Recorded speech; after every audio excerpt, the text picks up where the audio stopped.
The Carmichael Dave Show. He's on the microphone when he's not on the microphone. He's playing a song, and when he's not playing a song, he's on the microphone, and then boom. With Jason Ross. No, he didn't. Yes, he did. Call or text at 9163.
The kid I was about to have because I didn't have benefits. $24K a year wasn't going to cut it. That's what you called it? I thought you were doing something else. What, the kid or the benefits? Mm-hmm. Yeah, exactly. Well, they were anyways. And then that kid's going to college in the fall. It's just to illustrate that's how long it's been going on. Man, I'm out of cash. So I said, hey, last couple of years have been stretched a little thin, but it's been awesome. I've with the work across the pond and here. And I said, I've never had as much fun as I'm having in the mornings. And that has a lot to do with Jason Ross. That's me. And then about an hour later, because, people are starting to reply and whatever, I looked at it and went, how did I not say Chris too? So I went to go edit it, and it wouldn't let me edit it. I guess the hour had passed. Oh. And then I was like, going to make a little reply underneath and be like, and Chris. But then it just looks like. I think you should do it now. Maybe you didn't mean it. And then because then it would just look like he called me or something. It was like, hey. So, Chris, I wanted to say very publicly that I am having more fun in the mornings than I've ever had, I'm sure. And that's no offense to any of my previous partners who are some of my best friends, but and that has a lot to do with Jason Ross. See what I did there? Let me see. I don't know. God, I tweet way too much. I liked it. Or I reposted it. Oh, did you? Yeah. Maybe and he said, it was me. It was all me. Yeah. And I said, me too, except for Chris. The stupidest things I feel guilty about, but I did. I really did. I felt really bad. Here, hold on. I'm going to reply here. And Chris, because I can't ever remember his Twitter. I can't. It's for the best. I'm always like, what? I've asked him a couple times on the air because I always forget. I'd be like, hey, what's your Twitter? And he's like, no. Don't worry about it. Yeah, it's cool. It's fine. Don't worry. Don't worry. Here, and Chris, exclamation point. There we go. So good morning. And good morning. Sorry, Chris. Welcome in, everybody. That really had me down for the weekend. Did it? Yeah, I figured you noticed it and we're stressing. That's just stupid stuff I stress on. It really is. So I brought you guys presents. I see. This is the world famous muffaletta. It's pronounced different ways. Sandwich. So just a bit of a background. So it's actually fresh. The bread we brought back with us. Bread lasts, they say, about a week. So it is a 2-day-old bread. That's fine. And then we brought 4. You got to understand. Think of a hamburger bun on steroids. Think of a hamburger bun that's big enough to where if you put a hamburger and all the fixings on it and you cut it into quarters, each quarter would be enough. It would be the equal, bless you. It would be that's it? Wow. Okay, for now. To be determined. Each quarter would be enough. It'd be the equal size of a full hamburger. So it is a massive hamburger bone with sesame seeds and all that. A little bit different though. It's a little softer, I guess. I don't know. It's very whatever. So last night we had muffulettas for dinner. Easter muffulettas. It's a tradition. Yeah, everywhere. We're starting it. And then I made the bread we brought from Central Grocery, which is the inventor of the muffuletta. And then the rest of the stuff, the olive salad, the cheese, the meats, and all that was that I made the olive salad myself. And then the meats and the cheeses are just meats and cheeses. So, and then I had leftovers for this morning, and then I made it this morning. So it's super fresh. It's super fresh. I made it about an hour ago because I didn't, if I'd have made it last night and you refrigerate it, it's fine. Yeah, I know what you mean. It's just different. Yeah. It's like a leftover muffuletta. Anyways. I'm looking forward to it. Have you tried it yet, Chris? Not yet. Yeah. Whoa, the Pope died. I didn't see that. Did you guys see that? No, I'm not joking. I'm not doing a bit. Like literally, he died. Oh my goodness. I'm sorry. That was like really ADD of me. I was setting up. I should probably reset that. Pope Francis passed away. This news coming in about 40 minutes ago. I know he was not doing well. He made an appearance about a week ago, or maybe 2 weeks on the balcony. I saw that. 12 with the vice president yesterday. That's right. You're absolutely right. Because I saw him tweet about that, not the Pope, but the VP tweet about an honor and all that stuff. Oh my goodness gracious, that's right. Good point, Chris. We weren't really making a point. You're just listing a fact. 12 years. So this is interesting. If you've and I don't mean to. I'm really doing this terribly. I don't mean to make, it's interesting. But if you have seen any movies or know any of the history now, they go into what's called a conclave. And I'm going to, simplify this incredibly, but the cardinals and the chosen few get together. Conclave, basically like a holy gathering. They lock the doors from the outside in the Vatican City and in the, main thingy that I can't remember what it's called, the main church, whatever. And I'm doing really badly. And then they because there's been movies on this, and it really is incredibly interesting to me. So they go and they basically ballot for the new pope, and when they can't come to the proper conclusion with enough votes, then they have a special type of paper or whatever that they put in the little chimney, and they burn it, and it comes out as black smoke. And then once they get a new pope, they put in a different type of thing, and it burns white, and then bells ring, and there's going to be hundreds of thousands of people gathering in St. Paul's Cathedral. There we go. In what is it, St. Peter's Square? I think it's what it's called. Thousands of people that gather there. It really is a Catholic tradition for new pope. They gather there, and then once the white smoke hits, it's going to be live on every single news station. You'll see it, and big applause and cheering, and then the new pope comes out, gets all the popetry. I don't know what it's called. I don't want to say costume because that seems disrespectful. The big, it's not a hat. You know what I'm saying? Papal and hat. the papal hat and the rings and the robes and all that, and comes out and does the waving and starts poping. So so smooth. That was just, honestly, should record that. I don't think you said anything wrong there. I didn't, but it just, I feel like They do the voting in the Sistine Chapel. Sistine Chapel. What did I say? The cathedral, Saint something. Cathedral Yeah. place. Okay. Yeah. Sistine Chapel. Thanks for jumping in there, Chris.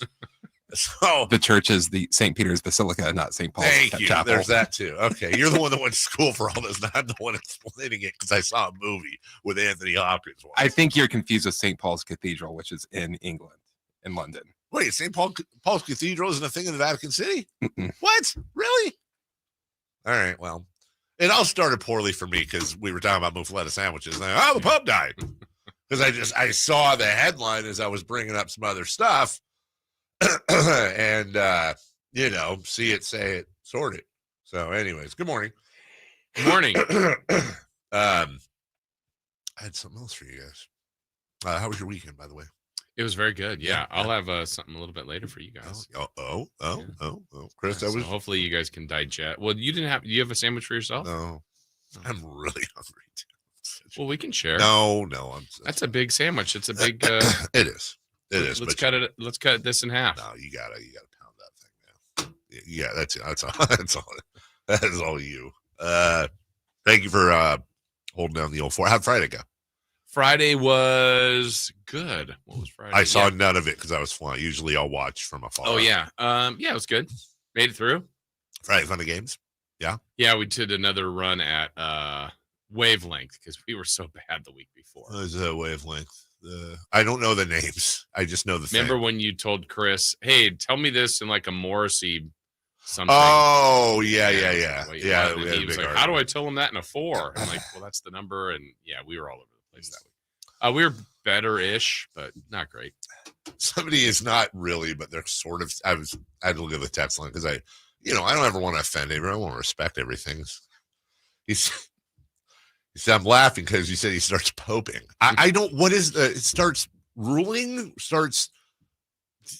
What's the word for he Poping. assumes the duties of the Pope. Hey, I think that works. And but what would be the verb? He popes. What does the president do? He's leading. He leads. Okay. Oh, yeah. So the Pope leads. Yeah. Okay. Pope. I don't know. I don't got nothing. Is it good to be back? It is good to be back. It is good to be back. Of course, you come back, and I got back and just mauled my dogs. I was so because remember they got out, and so I was my only connection to the dogs is we have the little And then just said hi to the kids. yeah, whatever. No, what sucked is that my dad thought that the kid that we were coming back Saturday, not Friday for some reason. So he was kind of hanging with the kids a lot while we were gone. And he has my son, because he can't do it anymore. He has my son turning over his garden because it's planting season. And he's got my son out there doing the grunt work I used to do with him. And Avery just go over there and, Avery around and do whatever. And so they were staying the night. Because he had turned over the garden all week, and they were staying the night Friday, and then coming back Saturday. So we actually got back, and no kids, but dogs. Yeah. So we dogged around for a while, and I just I honest to God have had seriously, I don't want to sound like a dog crazy, but I had the worst nightmare after that happened. And it's like this thought that keeps haunting me, and I know this sounds really stupid, but I'm just telling you what the nightmare is, dude. It's for some reason it's not Gracie, although I would be devastated if she left. But I think she's the one that started this whole thing first. I was like, "Ooh, let's go explore," and Gus was like, "Well," and then they're lost, and he's just like, "Great, what have you done to me?" I have this. So when Gus gets scared or disturbed, he does this thing where he kind of pants out of his nose and. Like that, not panting, but like his ears go back and his eyes get really wide. And so when Melissa's gone, it's the most pathetic thing. He goes to the little window by our front door and he'll spend hours just looking out the window, because that's her dog, waiting for her to come home. It's the saddest thing ever, right? It's so cute and sad. In my dream, you guys can laugh, but this is legit.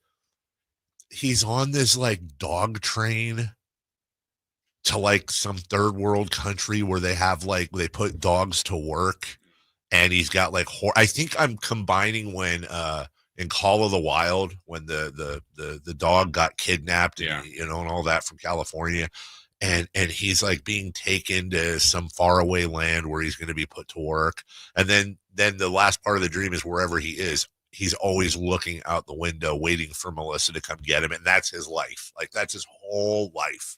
So. Have you seen my body? How am I supposed to work, you imbecile? I do not do this. All right, we'll take a break. We got a show for you today, ladies and gentlemen. It is really we're beginning the off season is what we're doing here. So we'll have some King stuff. Scott Perry, I put in here. Scott Perry has been hired as GM. I know you guys covered that on Friday. I haven't had a swing at the plate yet, and there's a couple of things I got for you. One in particular that I think you'll find quite interesting. So we'll talk about that. The playoffs are in full swing as well. We got some baseball for you, and DeMar DeRozan had himself a weekend. So we'll get into all that. It's Dave, Jason, and Chris at full strength. We're so glad you're joining us this morning. We will be right back. But first, let's talk about American Energy. American Energy, heating and air. So I used my AC briefly for the first time over the weekend. Was it yesterday or was it Saturday? It was one of those days. And you may recall they replaced my AC in my furnace a little under a month ago.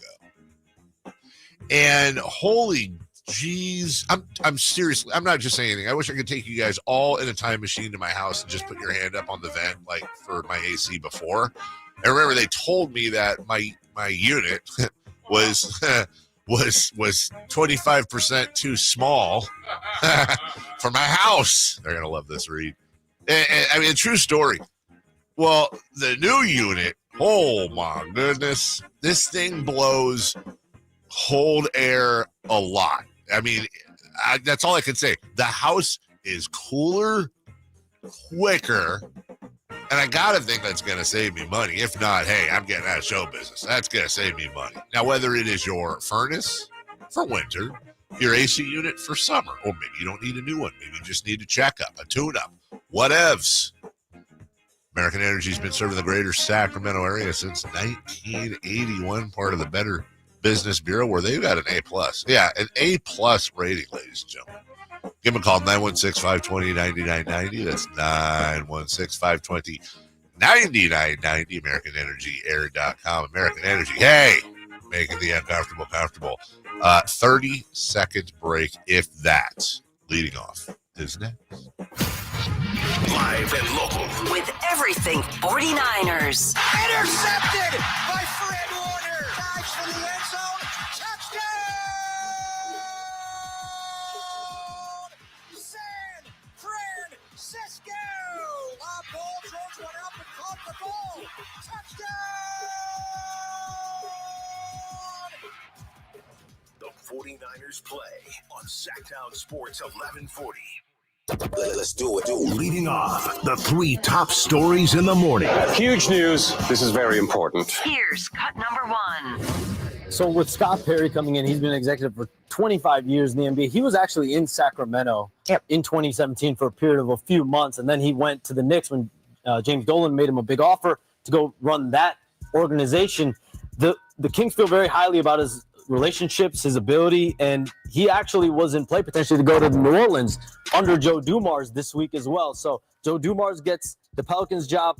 Potentially Scott Perry's in play there, but instead he goes to the Kings as GM. And clearly they've done a complete reset now in Sacramento. This is the direction Vivek Ranadive and that ownership group wants to go in. And Scott Perry's going to be the general manager. Doug Christie, their interim head coach, I'm told he's in pole position to be the head coach of this team, but there are still conversations. That's not a done deal quite yet. There are conversations that need to happen here over the next several days. Scott Perry needs to get involved once he's formally introduced, and those conversations will go on over the next few days. Scott Perry. And it should have been gone. Scott Perry's new GM. We're going to talk about this today because I'm so out on the Kings right now, and shockingly. And I'm not even pissed anymore. I'm just kind of accepting of what's going on. So there's two things I kind of want to dig down on today, Jason. I have absolutely no issues with Scott Perry. He has a really good reputation. I don't know if he's a good GM or not. Seems like he's got connections. Yeah. His record is fine. I mean, it's tough because a lot of times he's worked with other GMs, whether it was in Seattle / I think it was just Seattle, not Oklahoma City, or with Leon Rose or with Vlade Divac. I don't have an issue with that. I don't have any issue with Scott Perry, and I have I have negative of an issue with Doug Christie. I think you and I, it's very tough for me to say, and I'm just being transparent. It's tough for me to say if I want Doug Christie to stay on, because personally I do, right? Because of my love for him. I don't know if he's a good coach. I just don't. Mm-hmm. I don't. And if his name was Bill Christie, I don't know that I can promise you I wouldn't be as confident or as wanting him to stay. I'm just being honest. So I don't have an issue with Doug Christie staying on as head coach, which I would be shocked if he didn't. And I don't have an issue with Scott Perry being the GM. I think they both, hey, let's give him a chance. Right. I have every issue in the world with the process or lack thereof in which this was done. Mm-hmm. Obviously, they had been talking to Scott Perry for a while. I think this all really started at before the Monty McNair press conference. I was thinking about it a lot over the weekend. I went back and I watched his press conference. And at one point he was asked, like, hey, can you say categorically this is your decision? Yeah. And it was a one-word answer. I think this all started then. Then you got West jumping ship, Luke Laux jumping ship. You had the whole they wanted Mike Brown to fire two assistants, all this stuff throughout the week. And I think the problem is this, like, I think my main thing today and where my head's at right now is I have absolutely zero confidence in ownership and how they're running or not running this team. And to bring in Scott Perry this quickly, and I'm just going to bet, I will bet all the money in my pockets and all the money in your pockets right now that not only is Doug Christie going to stay on, but that was a condition of Scott Perry's hire. Yeah, which again, each on their own. Yeah. Scott Perry could be great. Yes. Doug Christie could be great. This partnership could be great. Yes. Follow the track record. Yes. It hasn't matched up to do that in fairness to the coach and or the GM, where you feel like the process should be done in a way. Now, the only other thing, and I don't even know that I want to give the Kings the benefit of the doubt because I still think it's closer to what you're saying, the second part. Mm-hmm. I do believe that Scott Perry, they've been talking to him for a while, like you said. Yes. So maybe there's been kind of evaluation going on already as opposed to, hey, season ends, existing coaches at an organization. Hey, Dave, I want to hire you, but the catch is you've got to keep this coach. Right. Or maybe like for the last 2 months, you've been watching the team and observing and going, no, I'm like, yeah, I want to go the same path. Sure. Or is it, no, you're going the same path. Right. So that's, again, it can all work. Yeah. But the track record has not. Well, and that's, and again, I mean, okay, we got a lot. There's a lot more thoughts on this. Also, it's going to be a really awkward meeting Scott Perry's going to have with one of the Kings players. I don't know if you've seen this audio. We'll play that at 7 a.m. But in the meantime, hey, do me a favor, play that sounder, cut number 2. Cut number 2. Final seconds will tick off the clock.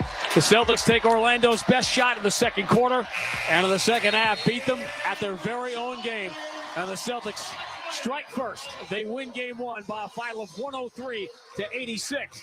Oh, yeah, 103-86. Matter of fact, Orlando made it a game early on. By early on, I mean like the first half of the first quarter. 2-0. Yeah, and then Celtics were like, nope, see you later. You had the maybe game of the weekend, Warriors-Rockets. That was certainly in the running. That was a hell of a game. Nuggets-Clippers was a game of the weekend. I'm stupid. Knicks-Pistons. That was a hell of it. What was it, 21-2? Yeah. Didn't expect the Timberwolves to go in and blow the brakes off the Lakers. I'm not shocked they won, but I'm surprised, and I'm shocked they won 117-95. Right. And then you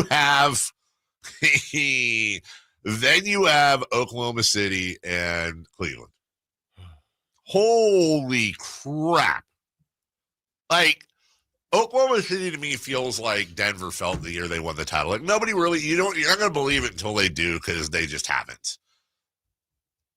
51 points. I know that, and obviously that would have been the game the Kings would have been in. I think it was a really difficult setup for Memphis for game 1, but with that said, 51. My goodness. And can I just add to this? It was 51 points. It probably could have at least been 61 when you consider they outscored them by 12 in the first, 20 in the second, 17 in the third, and then in the final quarter they outscored them 19-17. Like obviously everyone was pulled. It was actually not as close as the 51-point score indicates. And they're going to play better teams. Yeah. And probably a better version of Memphis as it goes along, but got to beat them 4 times, man. I remember. I'm old enough to remember when an 8 seed played a 1 seed on the road in the first game and got absolutely blown out, and then came back in game 2 and stole game 2. Yep. And ended up making it a 5-game series. Doesn't that Jazz Kings series seem a little long ago? Yeah. Also, just like it was yesterday. Same. Yeah, same. All right, cut number 3. We got to go. You know what? Screw it, because we did both, and this is going to be baseball anyways. Whatever. We'll take a break. When we come back, we'll get to the Athletics as they're off today. Also the Giants and what they've been doing or not been doing, if you will. In 3 for men, or excuse me, safer out coming up at 6:44. When we get back, though, we've got audio from all these games, and then at 7 a.m. we'll get to Scott Perry. Don't go away. We're back right after this. You never know what you might hear when listening to a Sacramento Kings game. Out of Keegan, going for another triple. Man, is he feeling it. Keegan, can he do it? Yes, there's number 11, Keegan Murray. Keegan steps back. He just knocked down his 12th three-pointer, a Kings franchise record. He's got 45 points. Never miss a moment of Sacramento Kings basketball with Sacktown Sports and the Sacktown Sports app. Sacramento weather is brought to you by Consolidated Communications. I'm meteorologist Kelly Curran in the KCRA 3 Weather Center. Starting out with mainly sunny skies this morning, temperatures will be in the mid-50s, but by the afternoon, expect those highs in the mid-80s. Get the latest forecast on the KCRA 3 News and the KCRA app. Want internet with more speed and less frustration? Fidium Fiber Internet is better because it's built to deliver more bandwidth and speeds up to 2 gigs. Switch today and you can kiss buffering and weak Wi-Fi goodbye. Visit FidiumFiber.com. With Progressive, renters can save on protection for the things that make your place yours, even things that don't make sense to everyone. People always wonder why I don't get rid of my guitar since I never play. But it's like, what if I actually end up taking lessons? Sure, I've had it for 8 years, but if I get rid of it, then what will my New Year's resolution be next January? Exactly. So bundle your renters and auto and save with Progressive and protect the things that make sense to you. Progressive Casualty Insurance Company and affiliates and other insurers not available in all states or situations. Covered subject to policy terms and conditions. What up, fellow Gen Xers? Elizabeth Banks here. As the original Latchkey kids, we took things into our own hands, like house keys and video game controllers. And now it's time for us to do it again, because the recommended age to get vaccinated against pneumococcal pneumonia has been lowered to 50 and older, even if you're healthy. We're at over 6 times greater risk compared to adults under 50. So go to vaxassist.com and schedule. Gen X, this is our shot. Sponsored by Pfizer. If you're 55 and up, T-Mobile has plans built just for you. 2 lines of unlimited for just $30 a line. That's a 45% savings compared to Verizon and AT&T. But don't just take our word for it. It's not just the savings that are great with our T-Mobile plan. There's all this value from all these other things that T-Mobile offers. T-Mobile has been such a savings for us. We love it. Switch today and get 2 free 5G phones like the Motorola Edge with Turbo Power Charging that gives you power for the day in just 15 minutes. And customers 55 and up can get 2 lines of talk, text, and data for only $30 a line. Go to T-Mobile.com/55 to learn more. With 24 monthly bill credits and 2 new lines with autopay for well-qualified customers, plus taxes, fees, and $35 per line connection charge. Credits end and balance due if you pay off early or cancel. Contact us, plus $5 per line without autopay. Debit or bank account required. 45% off 2 lines versus AT&T Starter and Verizon Welcome. Plan benefits vary. See details at T-Mobile.com. Motorola Edge requires 68-watt charger. Chargers sold separately. Actual performance will vary based on usage and configuration. Sacramento's premier country music festival, Country in the Park, is coming back May 16th and 17th at Cal Expo with Bailey Zimmerman, Billy Currington, Carl Wetzel, Nate Smith, and more. You'll enjoy food trucks, rock walls, and a mechanical bull, line dancing, and more. Single-day GA tickets start at $52 at CITPFest.com. Country in the Park, May 16th and 17th with Diamond Pacific Supply and Trex, Michelob Ultra, and Carl's Jr. Find out more at CITPFest.com.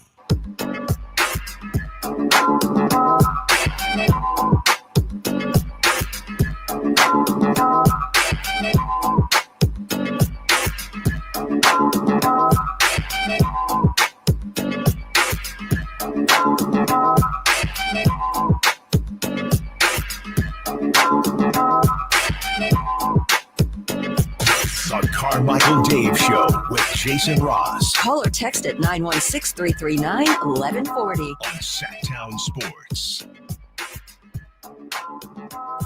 as Halliburton with 6 to shoot, dances against Antetokounmpo, gives to Turner, 3 to shoot, step back, 3, left edge, dagger. Turner hits his 4th 3 of the game. Milwaukee takes a timeout. Well, Milwaukee loses to the Indiana Pacers quite handily, I might say, 117-98. It was not a good basketball. Jesus is trolling us here in Sacramento, I think. Tyrese Halliburton didn't have the greatest numbers, if you will. 10 points, 12 assists, 7 boards, 0 of 7 from beyond the arc, 3 of 13 overall. But his team won their first round playoff matchup by 19. They also won 50 games this year, by the way. We'll get to the other thing this is where I know basketball Jesus is trolling Sacramento, but the Pacers win 117-98. We lose the trade. Oh, yeah. I feel like we kind of lost it. I mean, at this point, needles swinging in the other direction. In the meantime, I know that when I need a clutch bucket, I turn to Russell Westbrook. Murray goes for the right hand. Thought about a quick shot. Top of the key over to Jokic. Got to score. Kick out in the corner. 3, Westbrook. Good! Russell Westbrook puts the Nuggets up by 2, and the Clippers take their final timeout of the night. Yeah, that was a hell of a game. That really was. He made some big plays. He did, and then it's so funny. You live by the rush, you die by the rush. Going into OT.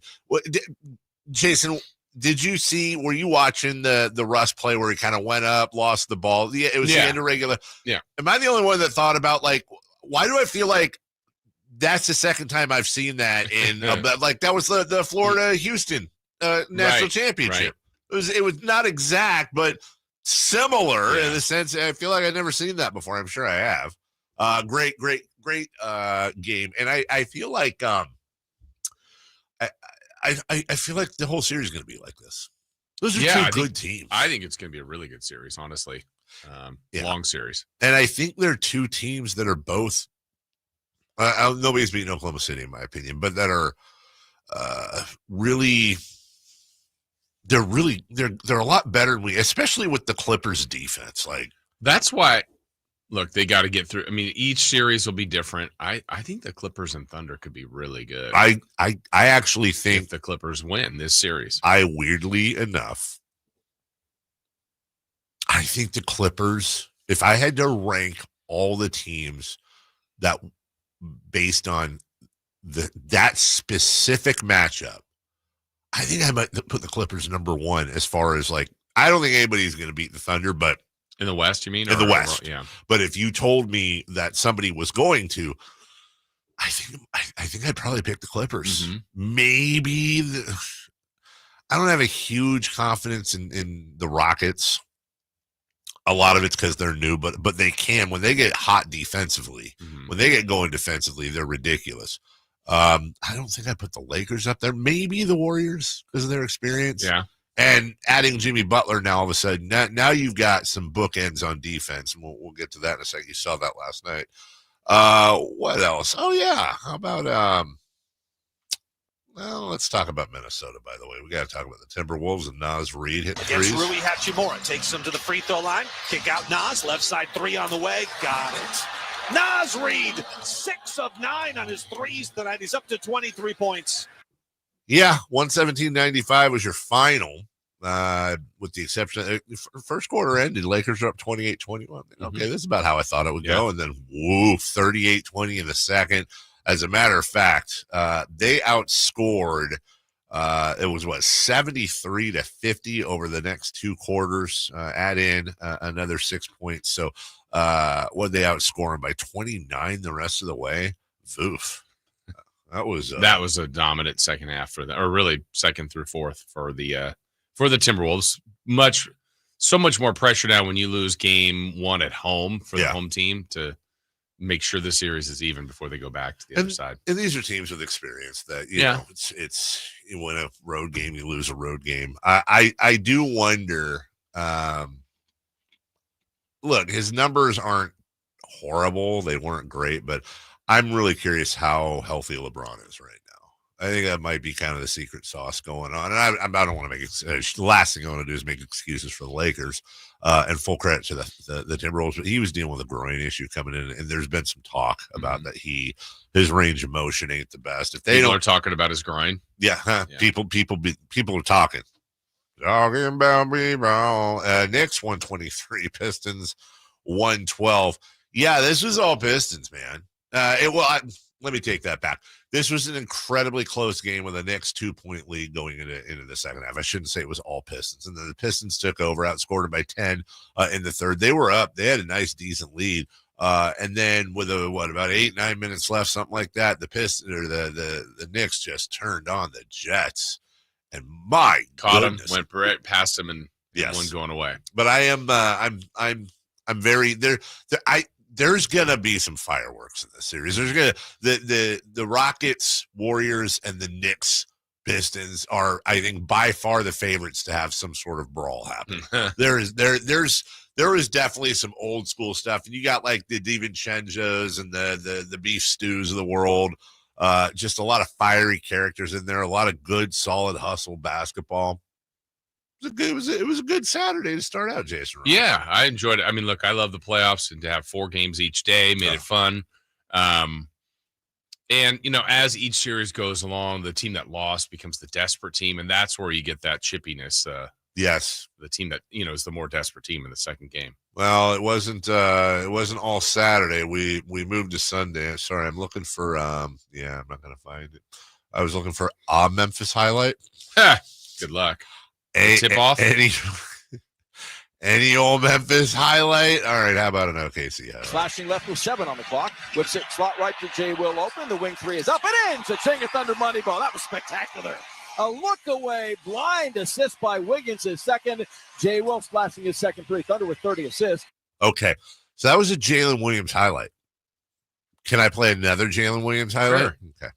Shea up the middle to Dub, swooping down the lane, floats up and in, a 3-footer over Payne. Thunder run to a lead of 4-13-9. The crowd's electrified.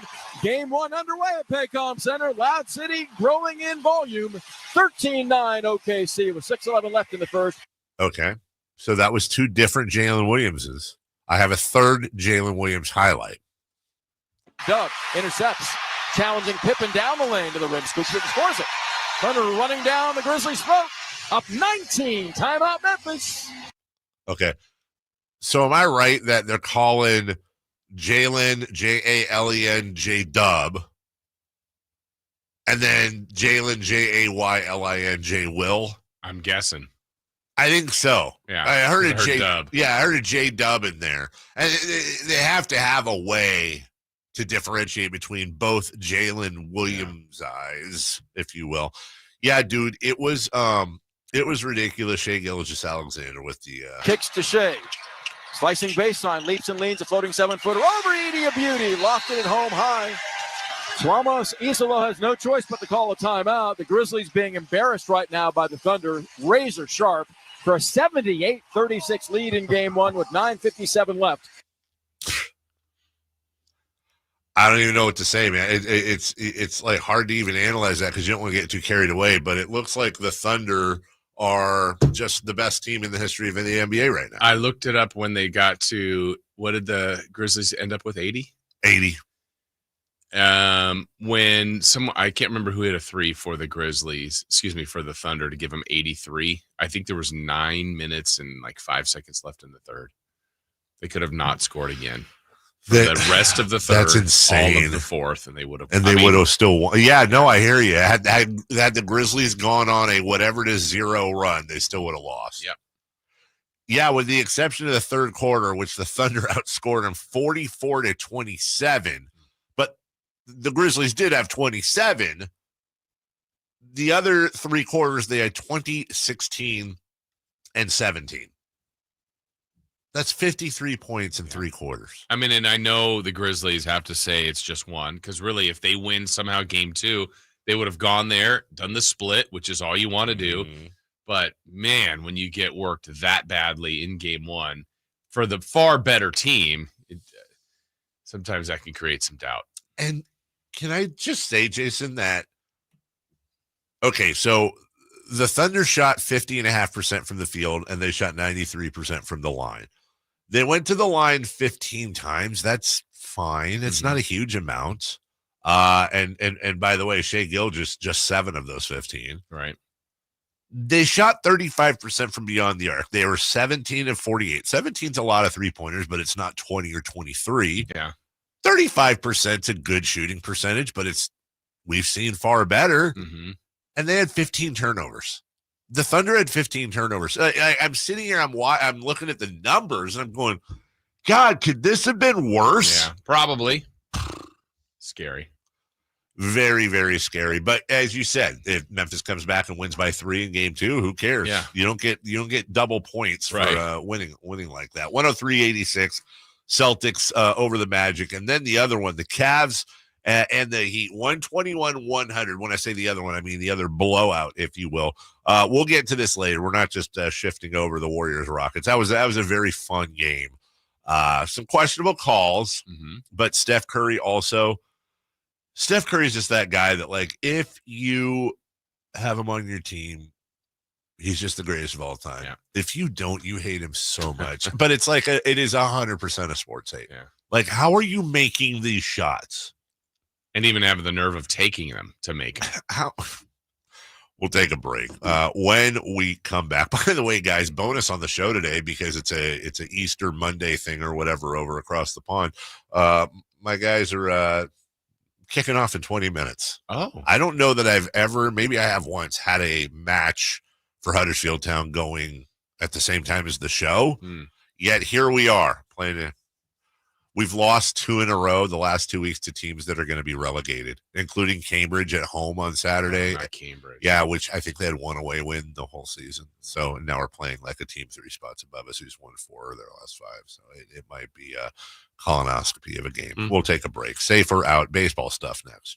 Malik Monk plays here. Started left, goes right, steps back, launches the 3.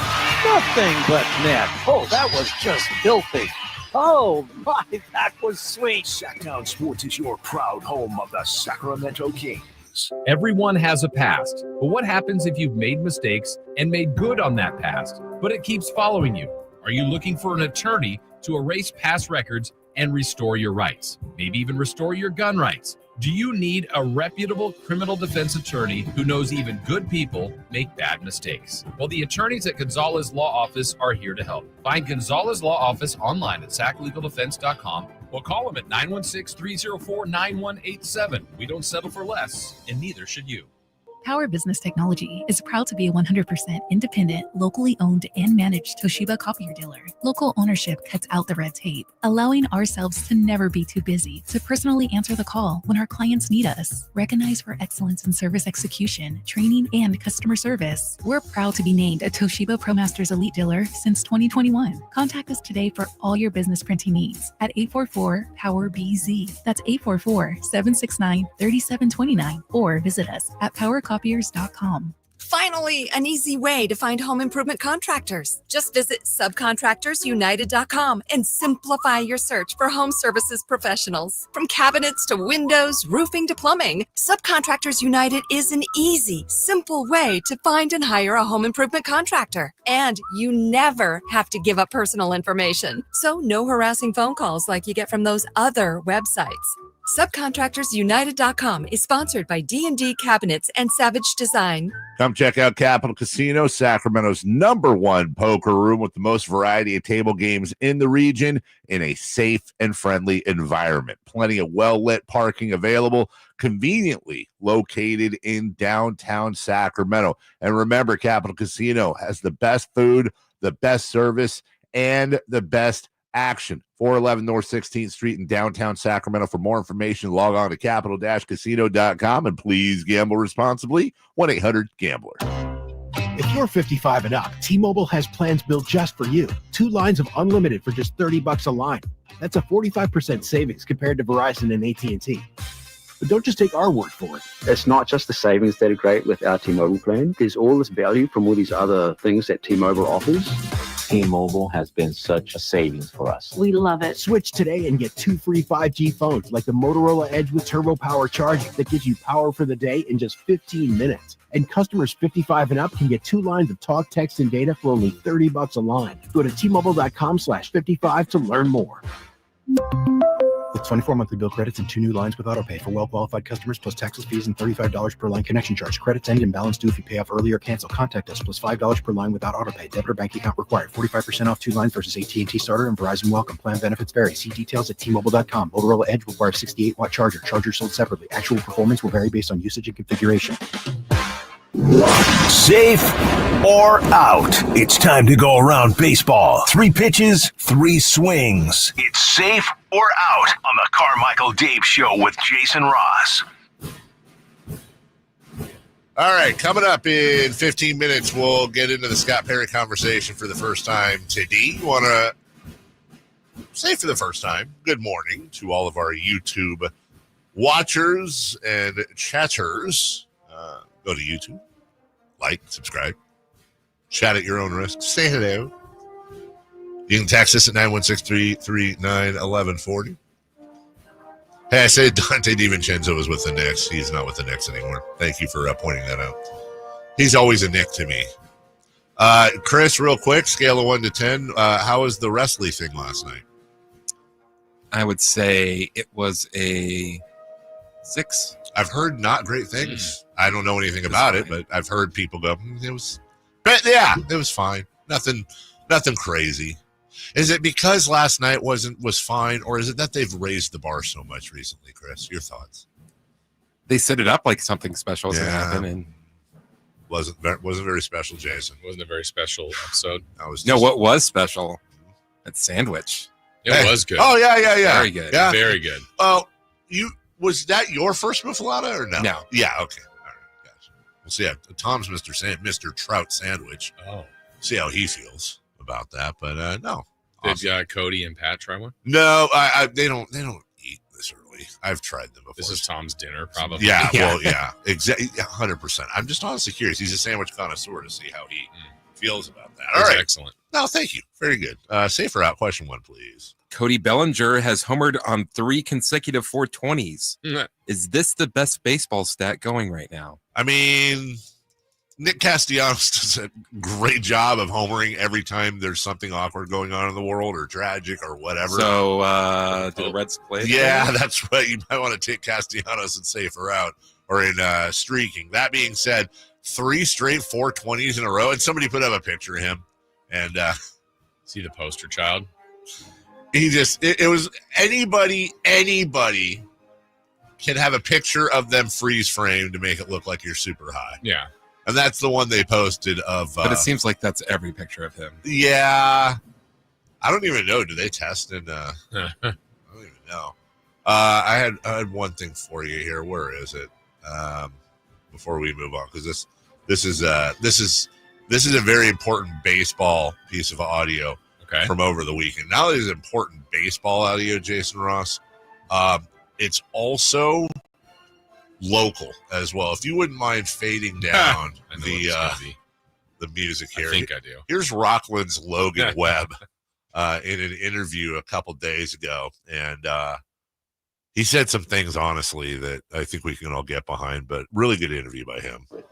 Bumgarner, and Juan Marshall, at least 4 outings with at least 4 outings with 10 strikeouts in the walk. What does it mean to you to be in that list with those guys?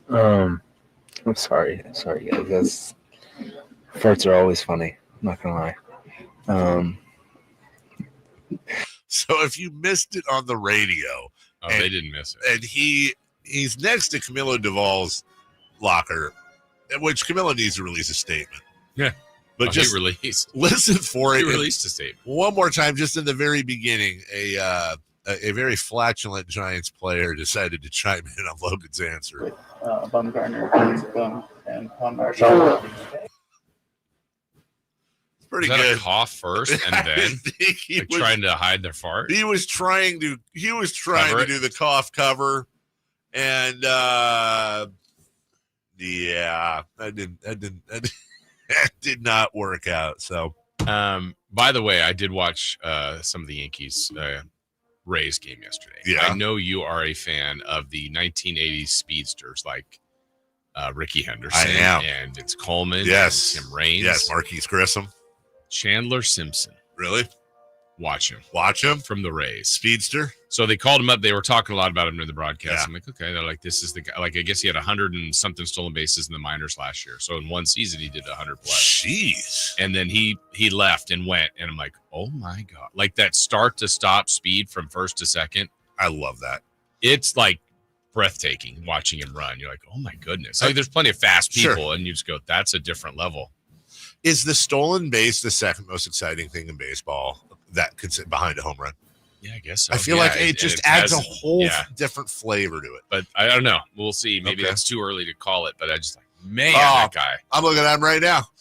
Looks like a flash. He He looks is. fast. He is. He just looks like he is absolutely fast. Chandler Simpson. For the Ray, for your Tampa For Rays. my Tampa Rays. Question 2, please.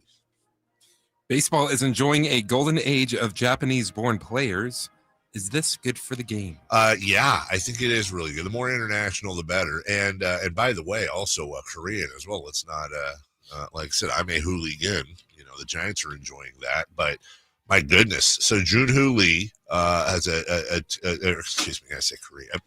Korean. Junhoo Lee is Japanese, to be clear, but let's not leave out the Korean influence as well. Thank you. I want to separate that. Junhoo Lee, 201 OPS, which Shohei Ohtani, 165. Seiya Suzuki, 162. Kodai Senga, 0.79 ERA. Yoshinobu Yamamoto, 0.93 ERA. Shota Imanaga, 2.22 ERA. Yuki Matsui, 2.25. Roki Sasaki, 3.2. Like, it's not universal, but I love it. I love it. The more international, the better. And put some respect on the Japanese baseball. A ton of respect. Ton of respect. And I don't know that Ichiro necessarily should. I'm sure I'm forgetting players before, but I think you're really seeing the next generation influence from Ichiro. Yeah. And I think it's wonderful for baseball. Absolutely. I don't know why it wouldn't be good. It's, the more people you're including in a sport that needs more help, right? Yeah. I mean, at this point. So, yeah, absolutely. By the way, have you ever glanced or watched a KBL, a Korean baseball game before? I have, but yeah. Just the crowds are incredible. The crowds and the atmosphere are insane. Yeah. They really are fun. Question 3, please. After starting 12-4, the Giants have lost 4 of 6. Is it time to start worrying? It was a bad loss yesterday. Yeah, it was. And Verlander started out just dealing. Yeah, but it's a bullpen.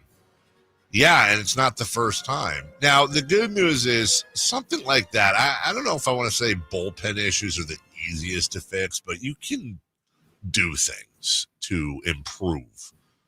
But, losing the Angels after what you got out of Verlander, which you got 6 innings, he gave up 2 hits and a run. It was a hell of a absolutely phenomenal outing by Justin Verlander. It was Saturday or Friday that Webb was great. Yeah. Well, Webb's probably missing somewhere conservatively in the neighborhood of 150 wins because of his bullpen.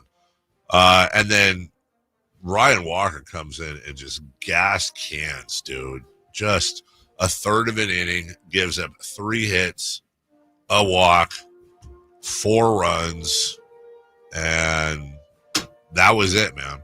The bullpen let them down.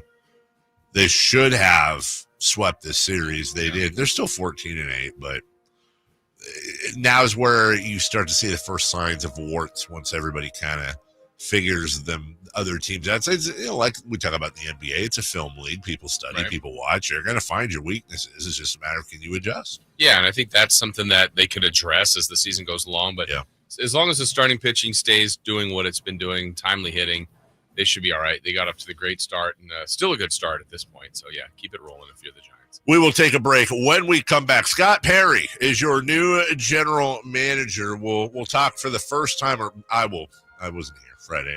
We'll talk about that for the first time, and also a very awkward meeting I would imagine he's going to have with a member of the Sacramento Kings when he gets here. We'll do that next. On the move? Got somewhere to be? Take Sacramento Kings basketball with you. The Sacktown Sports app will let you stay connected to your passion. Never miss a moment of Sacramento Kings basketball with the Sacktown Sports app. When I wake up, The best mornings in the morning light, start with Wrangler. I pull on my jeans and I feel alright. Jeans, jackets, and shirts that get your day started. Good mornings make for better days. Wrangler, for the ride of life. Did you know your skin is the largest organ of your body? Huh? That's why you should shower with Old Spice Super Hydration Body Wash instead of plain old bar soap. Love your skin by super hydrating it with vitamin B3 and glorious notes of vanilla and shea.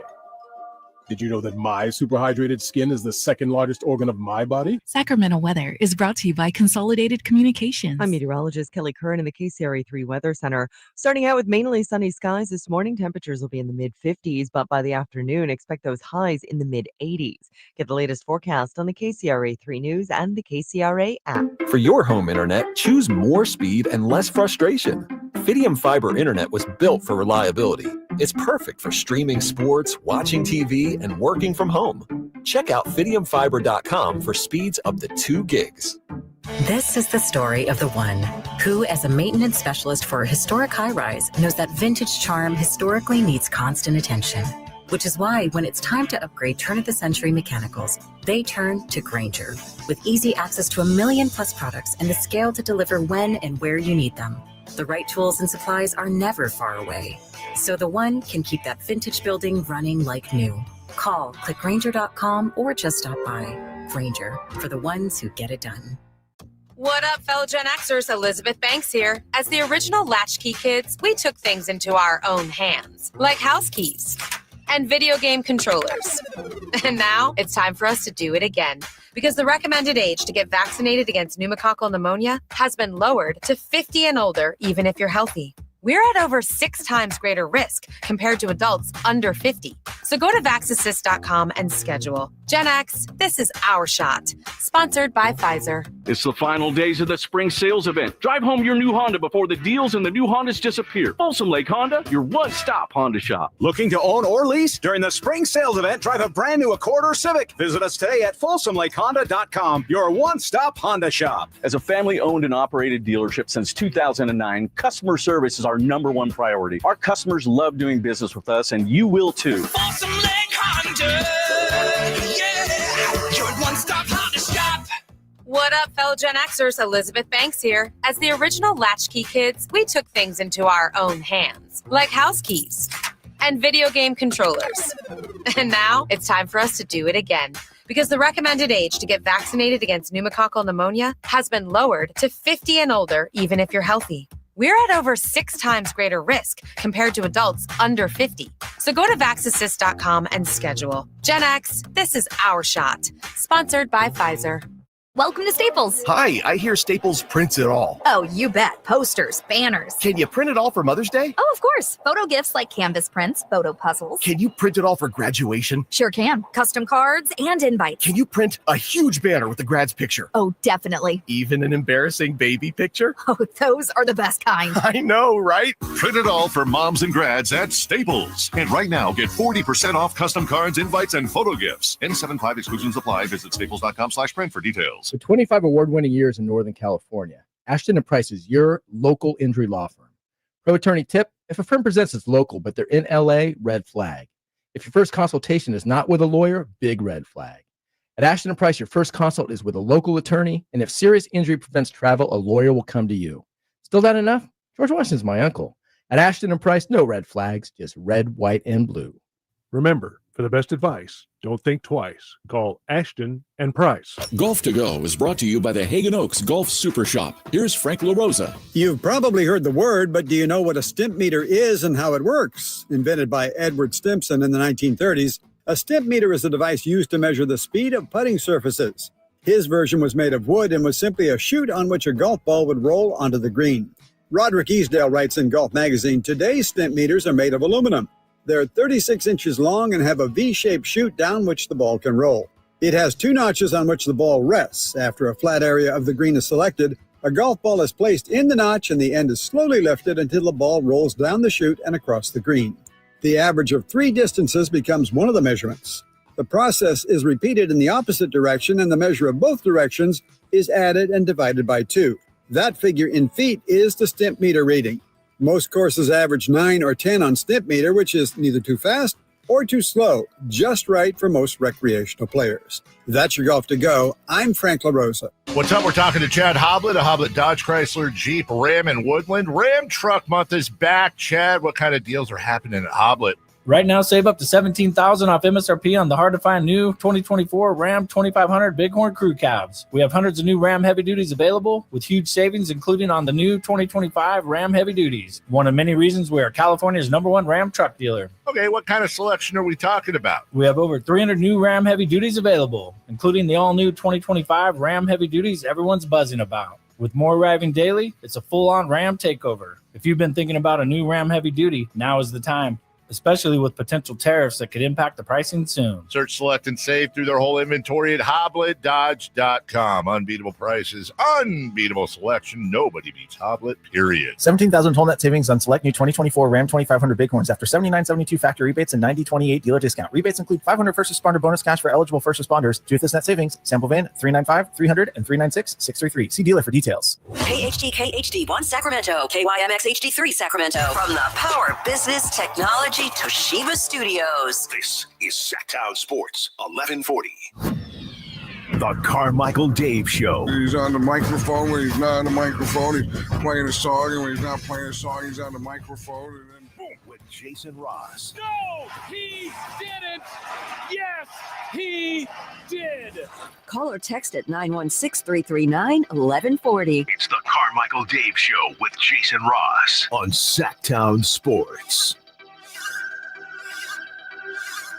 Fever Madness coming up next. We'll talk about the finalists for some of the awards. We'll do that a little bit later as well at 7:43. DeMar DeRozan. He had himself a weekend. Wasn't the name I was expecting. We'll get to it. That story pisses me off so much. It really and it has nothing to do with DeMar DeRozan. I mean, the story has something to do with DeMar DeRozan. What just happened? Oh, here comes Jason. What is going on? Oh, come on. Are you serious? First off, how happy are you today, Chris? Yeah. I don't know if it's nuked enough. God, it smells so, no, it's warm. I mean, and we had it sitting in those little things, so all the roux and the soup is kind of, my goodness, taken in. And this is, I assume, made by your wife. Yeah, my mom, my wife, and my mother-in-law. New Orleans royalty is what they are. All right, go ahead and do the show, Jake. All right, so here we go. I don't know. Again, it might not be cooked all the way through. I mean, it's cooked. It just isn't warmed all the way through. That was so good, dude. Is it? It's. I wish it was soupier, but the rice soaked it all in overnight. God, that is so good. But that's But it also adds more to it. Yeah, so it looks more jambalaya today. I have never wanted to do a radio segment less.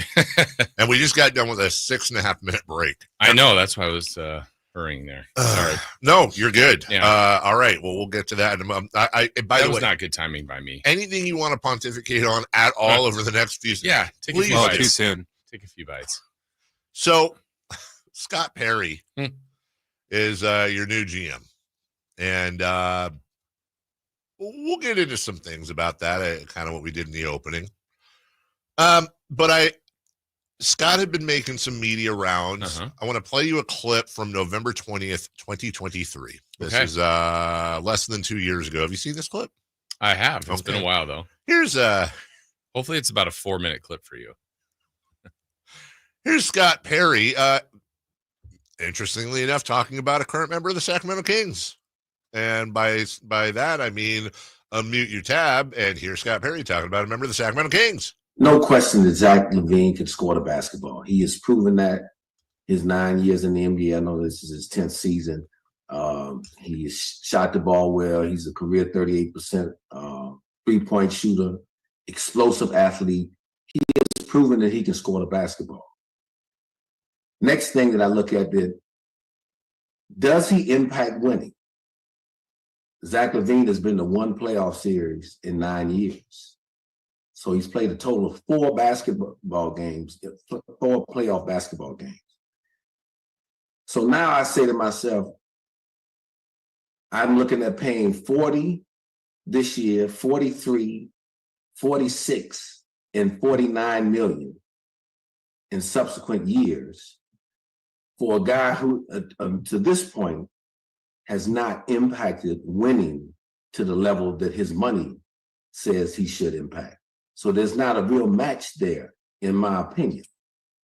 Now, as I look at the teams, and you bring up a good point, Mo, when you start talking about him as a third option, which I think is the best fit. Can you, I saw the clip, but I can't remember why it was, what was the genesis? Like, why was it brought up? I don't know. It was like something the Knicks were looking to do. It was, I think so. It was on a show called Hoop Genius. Okay.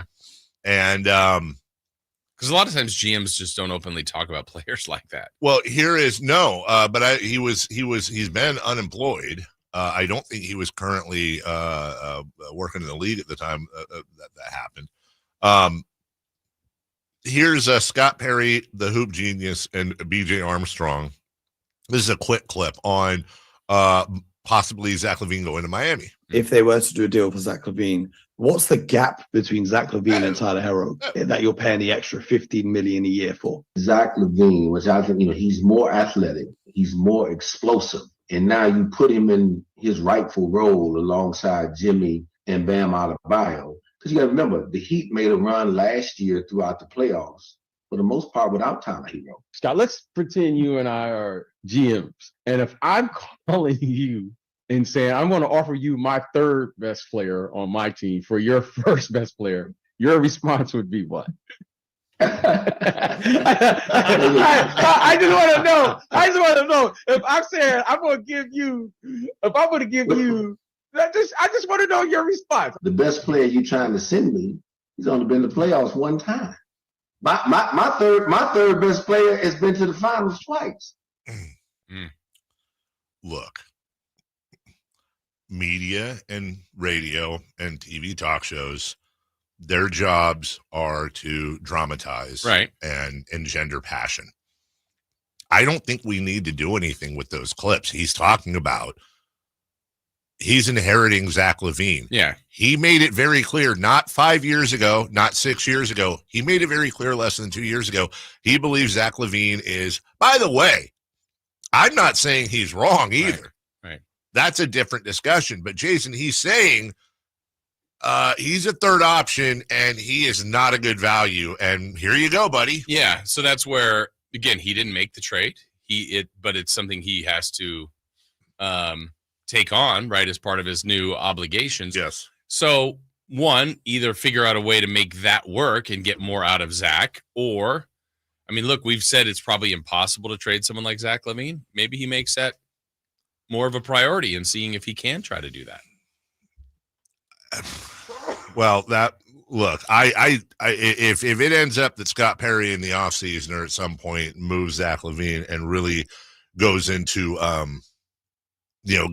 rebuild mode, fair play to him. I wouldn't hate that. But I would say this on spec, just talking about Scott Perry alone, very, very, Scott Perry could do very well with this team. And I keep having to caveat that, but not an incredibly interesting hire. This is a guy that was here before. This is a guy whose track record is even the here before, but what, 3 months? Right, yeah, right, but still, right, I know right. what you mean. But knows what he signed up for. Yes, that he signed up for the Kings, which is a very unique franchise in the NBA. He could do very, very well. He really, truly could. I mean, he does not seem like he's dumb. Quite the opposite. He seems very intelligent, very well connected. But remember, I've always said to you, Jason, owners should go from top all the way down when it comes to GM hires. The good news here is that for the first time in his ownership, Vivek has hired a general manager that is not a rookie. He had gone through 3 straight rookies. On the other hand, did he, as I suspect, and I think a lot of other people do too, did he hire somebody that he's familiar with, that he already knows he's got a working relationship with, that will take some of the caveats of the job, i.e., keeping Doug Christie? Because remember, Doug was on Luke's staff. And then one could think that Mike Brown was asked to keep Doug on. And then it was Vivek who influenced Doug popping up into the head coach job.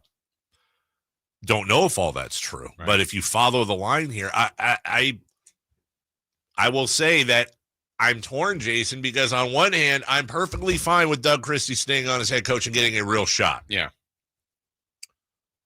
On the other hand, Doug Christie staying on as head coach is going to set off all kinds of alarm bells for me, because he was in place before the GM, and that's not how you do things. Yeah. And if the new GM is being asked by ownership to keep the current head coach, that's a terrible, terrible precedent to set. Yeah, and even like last week when we talked about when Monty was dismissed or mutually parted ways, however we want to phrase it, but Sam had, publicly said on this show and in his articles and different things about how Monty didn't want Mike Brown fired, didn't really want Doug Christie, wasn't going to keep Doug Christie. That's right. Wasn't really behind the DeRozan hire, wasn't behind the Levine or the DeRozan signing, the Levine trade. Makes it really hard to evaluate Monty. It'll make it really hard to evaluate Scott Perry unless things are different as well. Not that Sam needs my backup, but since I was on the air Thursday, I spent the weekend on the phone with a few people. I can absolutely confirm, by the way, not that it needed to be, again, very clear. Sam can stand on his own, but Monty was not in on the Zach LaVine trade. Monty did not want to fire Mike Brown. It was a mutual parting of ways, but Monty wanted out because he had lost complete control. Like he had lost decision-making control. He was basically a run-through. Nor should Monty be excused for everything, because what is the bit? Domantas Sabonis said we need a point guard. Well, okay. Well, I'm seeing one tear it up for Miami in the playoffs. I'm seeing the other lead Indiana to a blowout game 1 victory. They won 50 games, and Davion Mitchell in Miami, Tyrese Halliburton in Indiana. And if you think that De'Aaron Fox isn't going to be in the playoffs with the Spurs next year, or at the worst the year after, you're smoking drugs, he can't be forgiven for everything. But people don't want to hear this. In my opinion, this team is an absolute cluster blank. It is an S show. It starts at the top. I have no confidence in Vivek Ranadive's ability to run a team from a basketball point of view. That being said, I was told, not that it's going to happen, but just to update everybody as we break, we are making progress, however, on the negotiations. The conversations are happening about getting Vivek on this program. I don't know that it's going to happen, but it didn't get the reaction I thought it was going to get. So fingers crossed.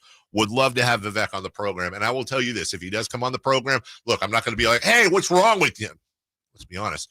This isn't going to be a, would you rather fight, 10 horse-sized ducks type conversation. We're going to ask questions. So we'll take a break. Hopefully that does happen. And I have a lot of respect for him if he comes on, because it can't be easy right now. When we come back, 3 for Madness, just a 30-second break. Jason's going to talk to you about overhead. And then we're going to get to our coach, defensive player, and most improved player finalists and make our picks for that before we get into award season. We'll do that next. Visit SacktownSports.com and join the Sacktown Sports 1140 newsletter. That's right. I am here to tell you about my friends at the Overhead Door Company of Sacramento. So had family over yesterday, and some hadn't been to the house in a while. They said, hey, did you get new garage doors? Absolutely. Thank you for noticing. Yes, because the great folks at the Overhead Door Company of Sacramento, brand new doors for us. We had the older antiquated doors, literally had to have a lock on them, unlock it, lift the doors, pull them open. Now we've got the smooth rolling automatic doors. They look good. They got windows at the top, just a clean look. Curb appeal helps our house functionality really helps our house. That's what we're really pleased about. We can open it from the keypad, from an app, from the remotes, obviously. And also, we got a good return on investment. A new garage door is high on the return of investment home improvement project. It is one of the most cost-effective upgrades to increase your home value. So whether you're looking for something brand new or something to fix your current garage door situation, whether you've got some minor repairs to do, think about the Overhead Door Company of Sacramento. You can check out their showroom, see for yourself the selection that they have, and meet the great people. That's at on Franklin Boulevard, 6756 Franklin Boulevard. Call them at 916-421-3747. Overhead Door Company of Sacramento, the genuine, the original overhead door. Always look for the red ribbon logo. 3 questions, 3 answers. It's 3 for Madness on the Carmichael Dave Show with Jason Ross. Here's question 1. All right, we're going to hop back and forth on the Kings and the NBA in general. We'll get into some baseball here at some point. Coming up at 7:28, so about 13 minutes from now. All right, you're the new GM. Congratulations. You're probably making a lot more money. But what's your first order of business? What does your summertime look like? We'll get into that next. In the meantime, 3 for Madness. Question 1. Coach of the Year finalists were announced. Who is your pick? This might, again, in my opinion, I think this might be the absolute easiest one. JB Bickerstaff has done an absolutely wonderful job with the Detroit Pistons. And I think in any other year, he'd get a lot of consideration. Same thing with Ime Udoka in Houston, really bouncing back from that whole debacle in Boston and guiding them to the number 2 seed. Hell, Mark Daniel, look, Thunder won the West last year, but they got even better. And he's proven himself to be a phenomenal NBA coach. But I think it's going to be a Kenny Atkinson blowout. I think it should be a Kenny Atkinson blowout. People thought that the Cavs would be good, not this good, not the 1 seed in the East, and he took over that club and just took them to a completely different level. So I think it's Kenny by a mile. I agree. What? I agree, and he might have done it in the first month of the season. They're 15-0. Yeah, 15-0. Yep. I mean, one of those incredible starts, and he's had several big win streaks like that. They've continually been the best team in the East, and so. Yeah, to me, they've been the biggest surprise of that group. Yep. I would say. So, yeah, it's him. Quick update for you in the 16th minute, Stockport 0, Huddersfield Town 0. That's in Stockport. So, so far, so good for the Terriers. Ooh, Stockport. Yeah, Stockport, big club. Doing well this year. Going to be in the playoffs. Question 2, please. Question 2. Defensive Player of the Year finalists were announced. Who is your pick? You've got this is a tougher one, I think. So you have your standard Draymond Green nomination, and he's phenomenal defensively. Same thing goes with Evan Mobley.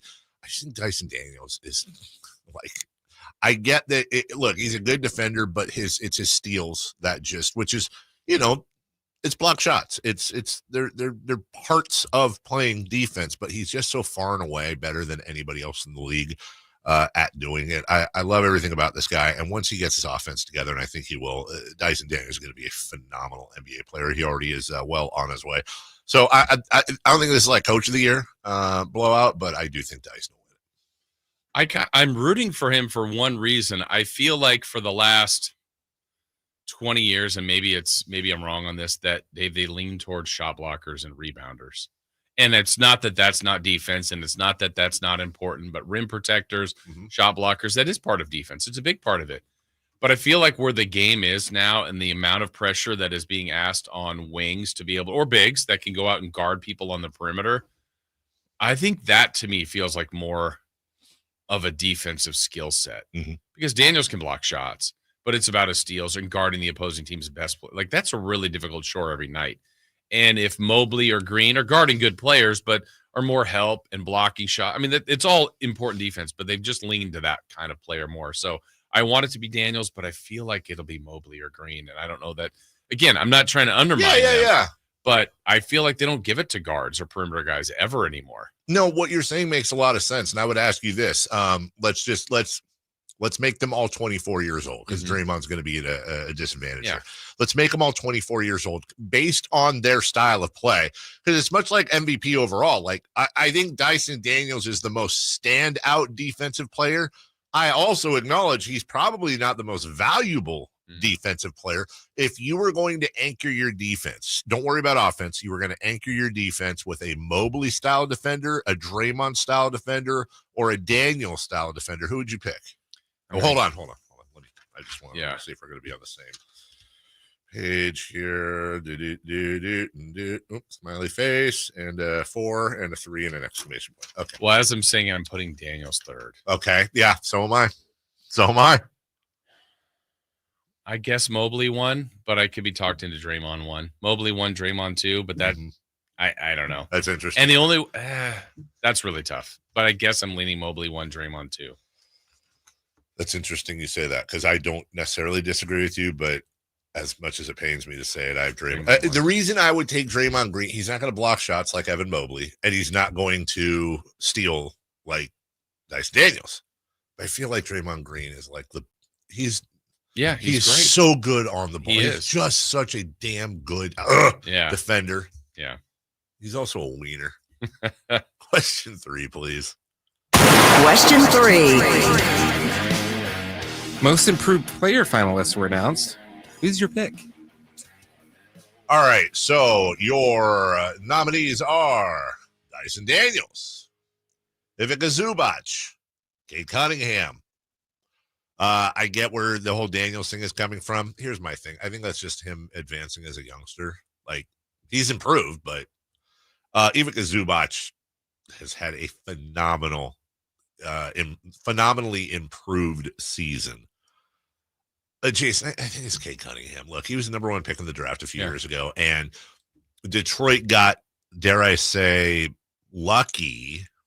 unluckily lucky with his injury issues because it kind of allowed them to falsely be as bad as they were last year and the year before to pick up more, like Ausar Thompson and a few others to build that. And now that Cade's back and he's healthy, that's why Cade Cunningham is the eye of the snake with that team. So with apologies to the fact that is he most improved or is he healthy? It's probably that he's healthy, but I think Cade Cunningham's the biggest difference maker on that. Yeah. Here's another category where it's weird for me when like really good players are put in there. Yeah. Like when Fox was on there, I think SGA and other people have been in Brunson. You're like, these guys are really good, but it's kind of finally opportunity, health, growth, all of it's happening at once. You're like, yeah, everything that they thought they would get in the number 1 pick is kind of materializing. I think it's Cade. He's had an awesome year, an all-star year, and here they are in the postseason. He's a big part of it. I agree. We got a couple of things, a couple minutes left, some things I thought you might always try to keep a little grab bag here. We talked about this earlier. Pope Francis passed away shortly before we came on the air. Chris, you were inquiring. I have an answer for you. At an incredibly lower odd, Nick Castellanos is plus 750 to hit a home run today. That's generally over, I'm told, generally over 1,000 to 1,100, meaning if you bet $100 on Nick Castellanos to hit a home run today, you would win 750 as opposed to normally $1,000 because the markets believe Nick Castellanos, anytime something tragic happens in this world, Nick Castellanos hits a home run. The Reds won by 22 runs yesterday, 24-2. The Cavaliers won by 21. The Thunder won by 51. This is the first time ever there has been both an MLB and NBA game, let alone 2, each decided by 20 or more on the same day, regular season and playoffs. I find that impossible to believe when I read that. Obviously, 20-run games in baseball don't happen that often. 21-run victories don't happen that often. 20-point victories in the NBA happen damn near every night. Yeah. I find it crazy. Just simply all these years. And granted, they're only playing a month and a half or maybe a month together. But I thought that was anytime. And who does that research? I know. The American Airlines Center. And ensure the Stanley Cup playoff. Hey, wait your turn. The American Airlines Center for the Dallas Stars and Colorado Avalanche. Their speakers went out in the middle of the show, middle of the game, and they've been playing a song. Listen to the crowd take over. And ensure the Stanley Cup playoffs. You got to win 16 games. You got to win 4 rounds. And it has been full contact and full speed here tonight. Belting out some Creed here in the building. Some good vibes from the Rangers. I love the comeback Creed's making. I really do. They never should have gone anywhere. I love the comeback they're making. One final note for you. Oh, this is it. Just lastly, this is all the stuff I've gathered over the weekend. I have no other place to put it. I love this stat.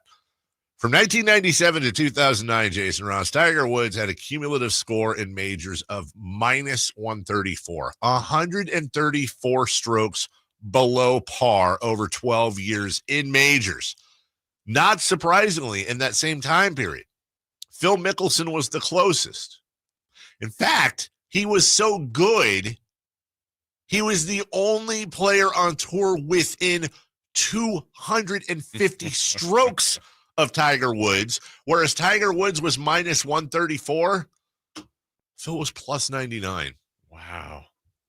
Phil was plus. That's crazy. That's bananas. Yeah. Like, you know, we all know Tiger Woods was really good. Yeah. We all know he was amazing.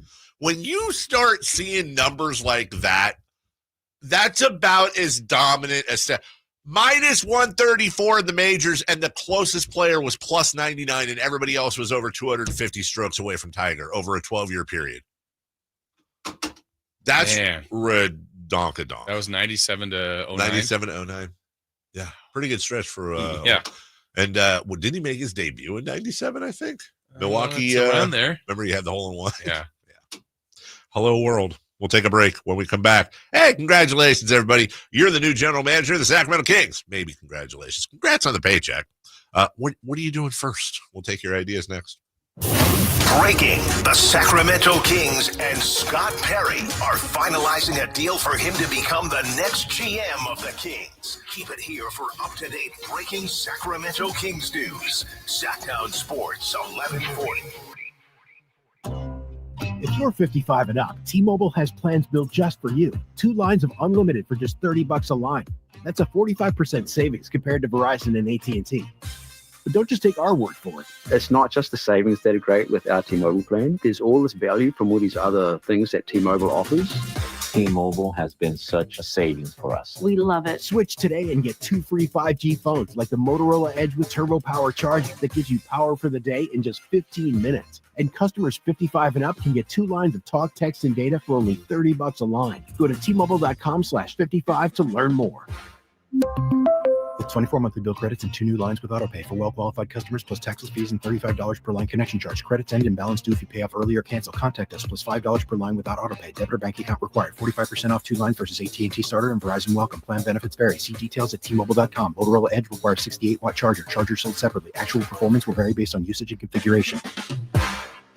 When I want to stretch out after a long day, my sofa needs to be comfortable, but it also needs to look attractive and inviting when guests come to visit. Hi, I'm Frank LaRosa with a word about Naturewood Home Furnishings.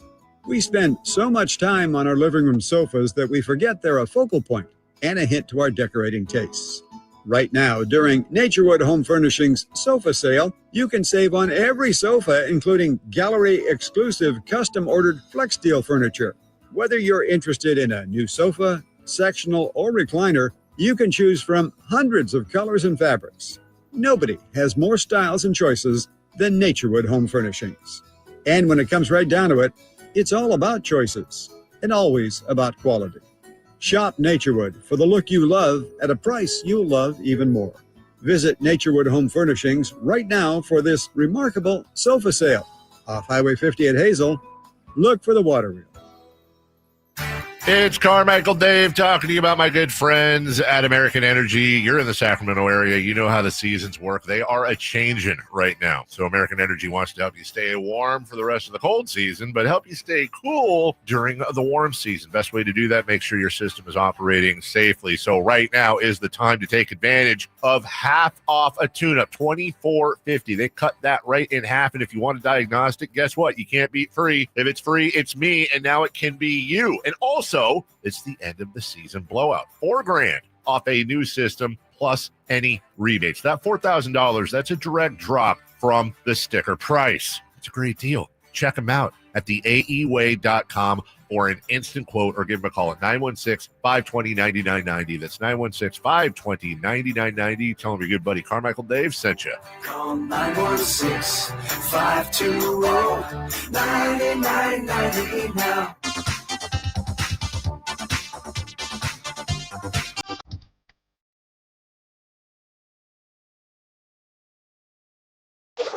Waking you up with the best in local sports. They just make it interesting, you know? It's the Carmichael Dave Show with Jason Ross on Sacktown Sports.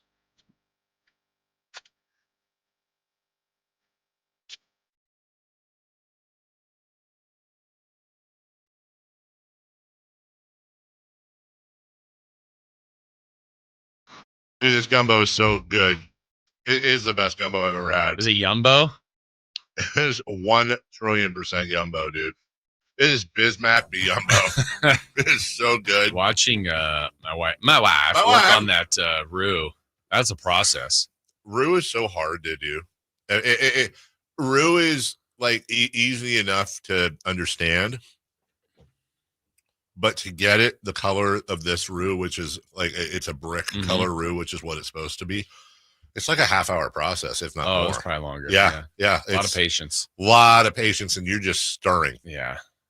And you have to have the heat right. God, it's so freaking good, dude. I told you something during the break that really underscored how good I thought it was. Yeah, you want to share it with everybody? I would not like to share it. I think we should keep our license, but I basically told you that if you had told me as a prank you had done something to the gumbo. Oh, okay. That is just disgusting. That I would have been like, and then you offered me another bowl, I would still take the other bowl. Like, it's that good. Yeah. Is this like the Gatorade conversation we had? Very much so. Very much so. Before we get to You're the New GM, sort of on the same wavelength here of the Kings, our text line is at 916-339-1140. I am really reacting weirdly to this text I just received, and I'll share it with you guys. From the 916, switched to being a Warriors fan last week after 29 years of being a Kings fan. Feels good. Now, normally, I want to track that person down and out them like they committed a crime and they need to be publicly shamed. Jason, I'm at the, and I would never do this, but I'm at the point right now where I'm going, I could never do it. You could never do it. Why is it that we are contractually obligated by blood to follow a team that is so abusive to us when it comes to their performance? Yeah. Well, I mean, guess we're not, but I mean, when I hear it that way, I guess my best example would be, I don't remember the first year the Warriors won their first title in this last group, like what was 2014? Yeah, somewhere around there. I was rooting for them. Yeah. Yeah. I'm like, that's like us. Yes. One day, oh man, good for the Warriors. Yes. I would say rooting for them, but I wasn't there a fan. Right. I feel like that's the difference. And to go, oh, I want to, I didn't feel like it was my team won the championship. That's just who I wanted to win the championship. And then once they won one, I'm like, okay, now that's enough. And they kept winning. So I think there's a difference in saying I'm now a fan of that team. Like this year, I'll probably find myself, OKC hasn't won one. No. The Clippers, someone that if someone gets there in Orlando, if they somehow, if somebody switched to OKC right now, would that because they haven't won, but they're so good? Well, I mean, again, switching or saying I'm rooting for them, like to then be going like, this is my team. I'm all in. I feel like they're, I mean, am I not explaining No. I know you are. Yeah. Because I wouldn't say I'm done with the Kings. Right. I'm now all in Right. on OKC. Well, the Kings aren't here now in the playoffs. So it's like, I would like OKC to win. That's acceptable. I'm 100% pulling for OKC in these playoffs. But then next year, it's like, oh, I'm an OKC fan. I'm done with the Kings. That's a different story. It is. It's totally a different story. That. I could never do that either. I couldn't. You couldn't. I couldn't. I think most people couldn't. I think maybe I don't know if it's the older I get or the worse the Kings get or stay. It's like I get it a little bit more. I go, you know what? Like you and I think we'd still do this no matter what. I know we would. But there's also the like, well, this is our jobs. It doesn't really work for, fans of other teams. Yeah. But then again, you're a Yankees fan. Yeah. But I think it'd be a little bit different if you were a non-Kings fan. Well, okay. I guess the question would be, we could both be put in this situation. If you got a job in a different market, let's put you in Charlotte. Uh-huh. So now you're working for the Charlotte, and they have the Hornets. Yeah. And you're going to be talking about the Hornets for, I don't know, the next 15 years of your career. At some point, you're kind of getting a little bit attached to that team. Absolutely. Now, you still could be a Kings fan. I'm going to be a Kings fan my whole life, Yeah. but Charlotte instantly becomes my second favorite team, and I follow them, and I'm entrenched with what they do. Now, if I went with you and we were doing the morning show, but then I was calling the games for Charlotte, that would be a little bit of a challenge over time, because you're like, now I work for this team. I know the players, the coaches, their families. Yeah. I think you can get attached, but I don't think I go, oh, I hate the King. Like, I don't think you just do that. No, it's so crazy when you think about that. And it always fascinates me. There's just nothing else like sports when it comes to those relationships, because if it was any other business, Kings fans would have stopped shopping there a long time ago and would have found many other stores to go to. Maybe the chef will get better. It's like, no. At some point you go, it's never going to get better. And if it does, I don't care. I'm not waiting that long. Whereas you, me, and countless people listening right now have either invested 40 plus years or 40 years in this team, or even bigger percentage of their lives. There are people that have been like, at least I was, single digits, but I have like faint memories of Sacramento before the Kings, faint memories. There are some people, I think probably the bulk of our audience, or at least half of it, that they were born at or after when they've been Kings fans their whole lives. And the Kings have done not much for them. Not much for them. Yeah. So if you're Scott Perry and you're coming in, Jason, I guess I could phrase this either, what would you like to see Scott Perry do? But I prefer the whole, what would you do? If it was me? If it was you. Well, I would look at the top part of the roster. And the top part of the roster, I think what everybody's considering would be, in whatever order, Sabonis, DeRozan, Levine. Well, I guess that's part of it, and see what I can do there. And the other part is identifying what I know I want to go forward with. And I think based on contract, based on production, I would think a guy like Keegan, I would go forward with. A guy like Keon is a success story that you've got under a really good contract, that you could try to, manipulate here a little bit and see how far you could keep him going at a even maybe a as productive of a contract. And then see what I can do between DeRozan, Levine, and Sabonis, whether it's keeping all of them, keeping two of them, keeping one of them, keeping none of them. I mean, and some of it seems impossible to move, but I think you got to look at all of that and talk to those guys. I heard your exit meetings, but now it's closed doors. Now we're in here. Tell me what and then I'm not saying they're lying, but okay, Sabonis, I know you want to figure out what's going on in this organization. Here's my plan. You want to be a part of it? Right. DeRozan, I know you're near the end. I think we can turn this around and make this a playoff team. Do you believe in me? No? Okay, well, I'm going to do right by you, try to send you to a team that, gives you one more shot at a postseason, and I'm going to see what I can get in return. Zach, here's what I said on social media. Psych. Yeah. But I want to put you in that spot where I can maybe make you the second or third option on this team. Or prove me wrong. Yeah. Yeah. And then just say, look, I didn't sign you to this contract. Maybe I wouldn't have, but that doesn't mean this can't work. And I don't think, I'm so complimentary of you. You are a good player. Yeah. Let's go. Let's go make a difference. Make this, change your career, change your narrative. Stuff like that. And then, you draft. Well, still have a draft. Yeah. Whether you get super lucky and somehow get in the top 4, which those odds are pretty low now that Memphis won that second game, because there was kind of tracking where they still could maybe get their pick. So the only way now to get that first round pick is winning the lottery. Do you maybe sniff around with trading like a 2031 protected first for a first this year, that from maybe a contending team? The other thing I'm also going to do is, let's take, for example, there's 2 series. Well, there's probably more than that, but I'm just going to give you 2 off the top of my head. The Clippers Nuggets and the Bucks Pacers. Pacers made the conference finals last year. They're probably still in the beginning part of their run, probably. The Bucks are not. Yeah. One of them's going home. Milwaukee's already down 1-0. Doesn't mean they're going home, but that's a team that has championship aspirations. They added Kuzma. They have Lillard. They have Giannis. If they were to lose in round 1, I don't know. That's a team I'm calling. Same thing with Indiana. Are there any of those 3 players you'd want? Not sure, but I want to know what they want to do. Like, what are you willing to do? Watching. By the way, I think we both would want Giannis Antetokounmpo, to be clear. Somebody heard that wrong. Yeah. Well, it was just, But how? Right, Yeah. exactly. Clippers, Nuggets. Yeah. 2 teams that have had one's won a championship, the other's had championship aspirations for a while. One of them's going home. So, dealing with teams like that, where it seems like, watching Houston, let's say, for example, last night, watching them with the Warriors, and one of the things they're all zeroing in on is, man, this team can't shoot. Right. Like, they get defend, they offensive rebound, they get after you, but they have trouble shooting. Okay. Right away, I went, it's impossible to trade someone like Zach LaVine. Zach LaVine can shoot. Would Houston want him? Maybe they don't. Maybe they do. Maybe is he a different option on that team with all those? Would they want to move one of those young athletic guys? I mean, I just don't know. I think I'm talking to everybody. Sure. I'm trying to shake up this team because the way the team is constructed, I'm going to say it. I think they're good. They're not great.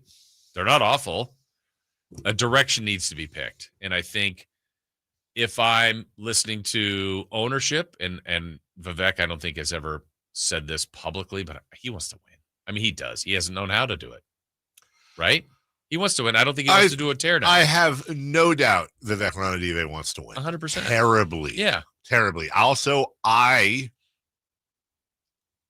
want Charlize Theron and Scarlett Johansson to be friends with my wife, and I'll move in to the house, and we, But I also think if 10 advisors told Vivek, this is my opinion, I don't know this, but 10 advisors told him, the best path, tear it down and start new, and that in 3-4 years you have your best chance of really winning. I don't think I don't think he would go for I that. don't think he would either. And I just don't think he would. I don't either. And that is part and parcel, in my opinion, why Vivek Ranadive has to choose as to whether he wants to sell the team or he wants to announce that he is completely stepping away from basketball operations. He wants to win. He is a phenomenal owner off the court. He does not know. He is embarrassed. Look, I'm just being honest. I'm not trying to be insulting. I'm not trying to be disrespectful. He's embarrassing. In my opinion, he is an embarrassment when it comes to basketball ops. It has been embarrassing over and over and over again. And the only success we get, we back into, and then it's fleeting. We were the beam team 3 years ago, 3 seed in the NBA, and then meddling started. And until that stops, we're going to be having these conversations over and over and over again. We'll take a break. When we come back, we'll continue on that topic as well. Also, DeMar DeRozan had a incident over the weekend. We'll tell you why. Don't blame DeMar for this one. We'll talk about that next. Breaking: the Sacramento Kings and Scott Perry are finalizing a deal for him to become the next GM of the Kings. Keep it here for up-to-date breaking Sacramento Kings news. Sacktown Sports 1140. Hey everybody, it's your boy Kyle Draper. I still remember the first car I ever owned. It was sweet. It was cherry red, but it didn't quite run the way that I wanted. It would make a funny sound like something like that when I was driving, and eventually I had to get rid of it. But I tell you what, I wish I knew the fine people at Mercedes-Benz of Stockton back then. Their service department is first class, and they accept most extended warranties no matter where you purchase your vehicle. Their service department, those technicians out there, they're super experienced, more than 224 years. Plus, they treat you fairly. The price is fair. They treat you like your family. So schedule your service today at Mercedes-Benz of Stockton. It's just a short drive right off I-5, or of course, you can go online anytime at mbfstockton.com to schedule your service today and tell them Drape sent you. Thunder, feel the thunder. It's the energy all around you. Lightning and the thunder. The thrill of the moments to come. Introducing all new high-limit slots, showcasing over 260 exciting slots, impeccable service, premium amenities, and action that's unmatched. Thunder, feel the thunder. Lightning and the thunder. Thunder Valley Casino Resort. Feel the thunder. Spring is here, and that means gigantic savings for all your oil change needs at Jiffy Lube today. Get a $25 gift card with the purchase of any Pennzoil Platinum full synthetic oil change through May 31st at your local Jiffy Lube service center in the greater Sacramento areas. And don't forget about the additional $30 off online coupon at jiffylube.com. Terms apply. Valid email address required. See pennzoil.com/rewards for details. Jiffy Lube, huge spring savings for you today. Power Business Technology is proud to be a 100% independent, locally owned and managed Toshiba copier dealer. Local ownership cuts out the red tape, allowing ourselves to never be too busy to personally answer the call when our clients need us. Recognized for excellence in service execution, training, and customer service, we're proud to be named a Toshiba ProMasters Elite Dealer since 2021. Contact us today for all your business printing needs at 844-POWER-BZ. That's 844-769-3729, or visit us at powercopiers.com. Sacramento's premier country music festival, Country in the Park, is coming back May 16th and 17th at Cal Expo with Bailey Zimmerman, Billy Currington, Cole Wetzel, Nate Smith, and more. You'll enjoy food trucks, rock walls, and a mechanical bull, line dancing, and more. Single-day GA tickets start at $52 at CITPFest.com. Country in the Park, May 16th and 17th with Diamond Pacific Supply and Trex, Michelob Ultra, and Carl's Jr. Find out more at CITPFest.com.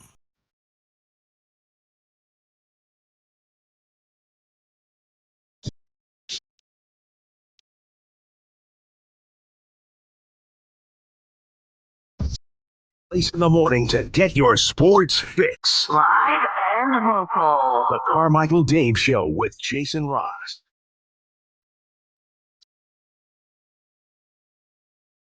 Now, things can always happen differently. We were talking about Zach LaVine. Zach LaVine is the 15th highest paid player in the NBA this last season at $44.5 million. I feel like there are, and I'm talking when I say straight up, I mean close to straight up. There might be a thing here or a thing there that I could possibly see Zach LaVine traded for, and this is best case scenario. By the way, I'm also not encouraging any of this. Paul George makes $49 million, right? And you just spoke about the where Paul's at and what's going on there. Maybe if the Bucks get loose, Kings need a point guard. They try the last couple of years of Dame.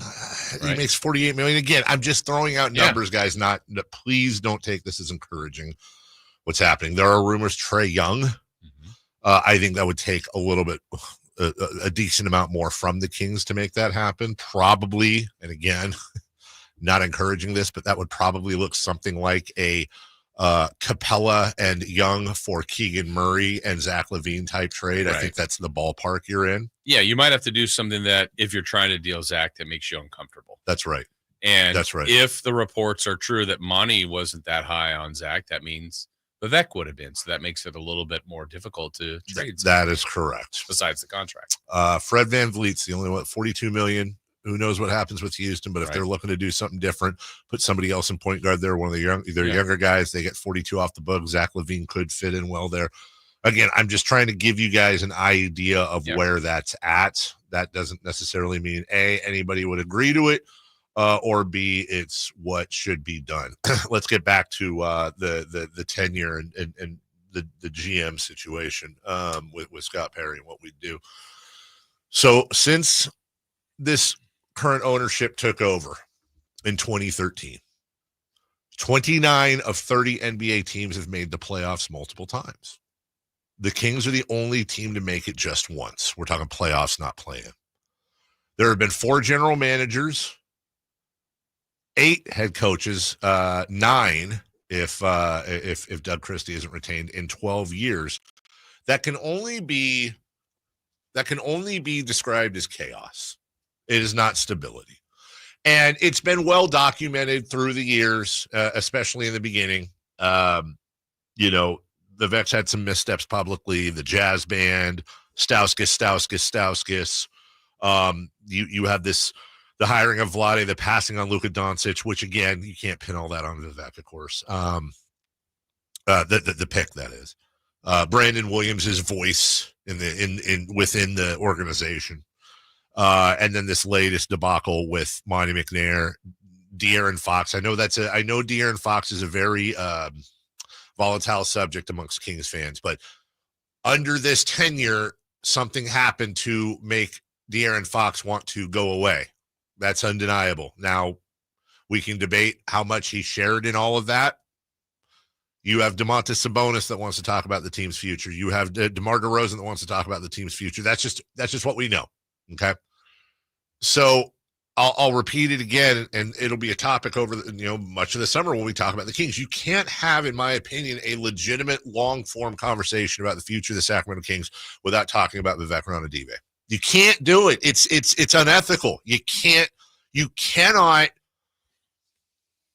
You don't have to pin everything on him, but it's the elephant in the room, and I don't want it to be an elephant anymore. I don't want it to be personal. I don't want it to be insulting. I don't want to take away from what he's done. And if you're getting tired of me saying this, I'm going to say it every single time because I have to put those caveats on there. I think it's the right thing to put those caveats on there. He should never buy a beer in this town again. I don't know that he drinks beer, but the team isn't here without Vivek.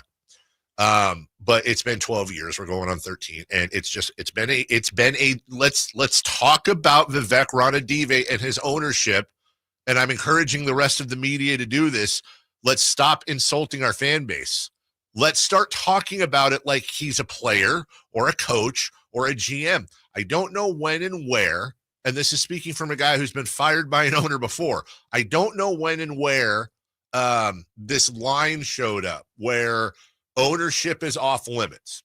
Now, listen, we are the partner of the Sacramento Kings. I'm very aware of that partnership and super respectful. And to the Kings' credit, they have never won. They've been upset at some things I've said, and I've gotten a phone call, but this wasn't like, don't do that again. It was, hey, let's talk about this and how I think you were wrong, or maybe you didn't have all the information. Right. I will give them full credit. They have never said, say this, don't say that.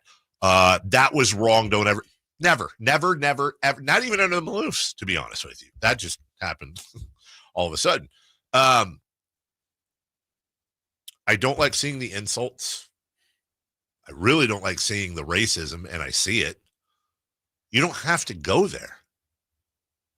But I think you can say, and maybe I'm wrong. Maybe I'm picking a great time with my kid in college next year to come up with this idea. I think it's disingenuous if you feel that way to not say, to hold your tongue and not say, Vivek Ranadive, and let's call it out, has been a disaster from a basketball standpoint. I'm not talking about the off-court stuff, which has been wonderful. If he's anyone else in any other position, president, VP, general manager, point guard, assistant manager, any concessions, merchandise, he'd been fired at least 8 years ago. So let's talk about it. Now, I don't want to get into the whole topic of can you replace owners? Yes, you can replace owners. That's a whole different conversation. But let's just assume Vivek's going to own the team forever. He's got to step away, in my opinion, because he's got to step away from basketball ops. I need him to say, as a Kings fan, that I'm not going to. I will sign the checks. I would like to be consulted, and I want to know what's going on. I want to be aware of what's happening.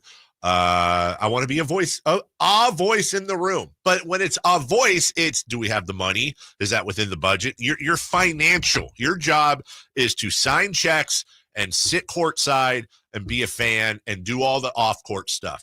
Your job is not, I think this guy would be a good fit. Yeah. We should make that move.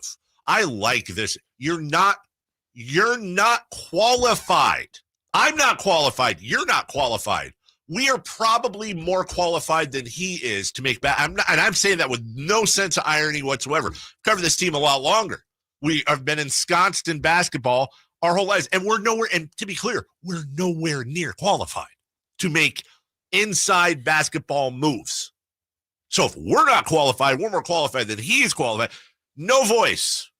No voice when it comes to personnel. That's it. That's not a hard.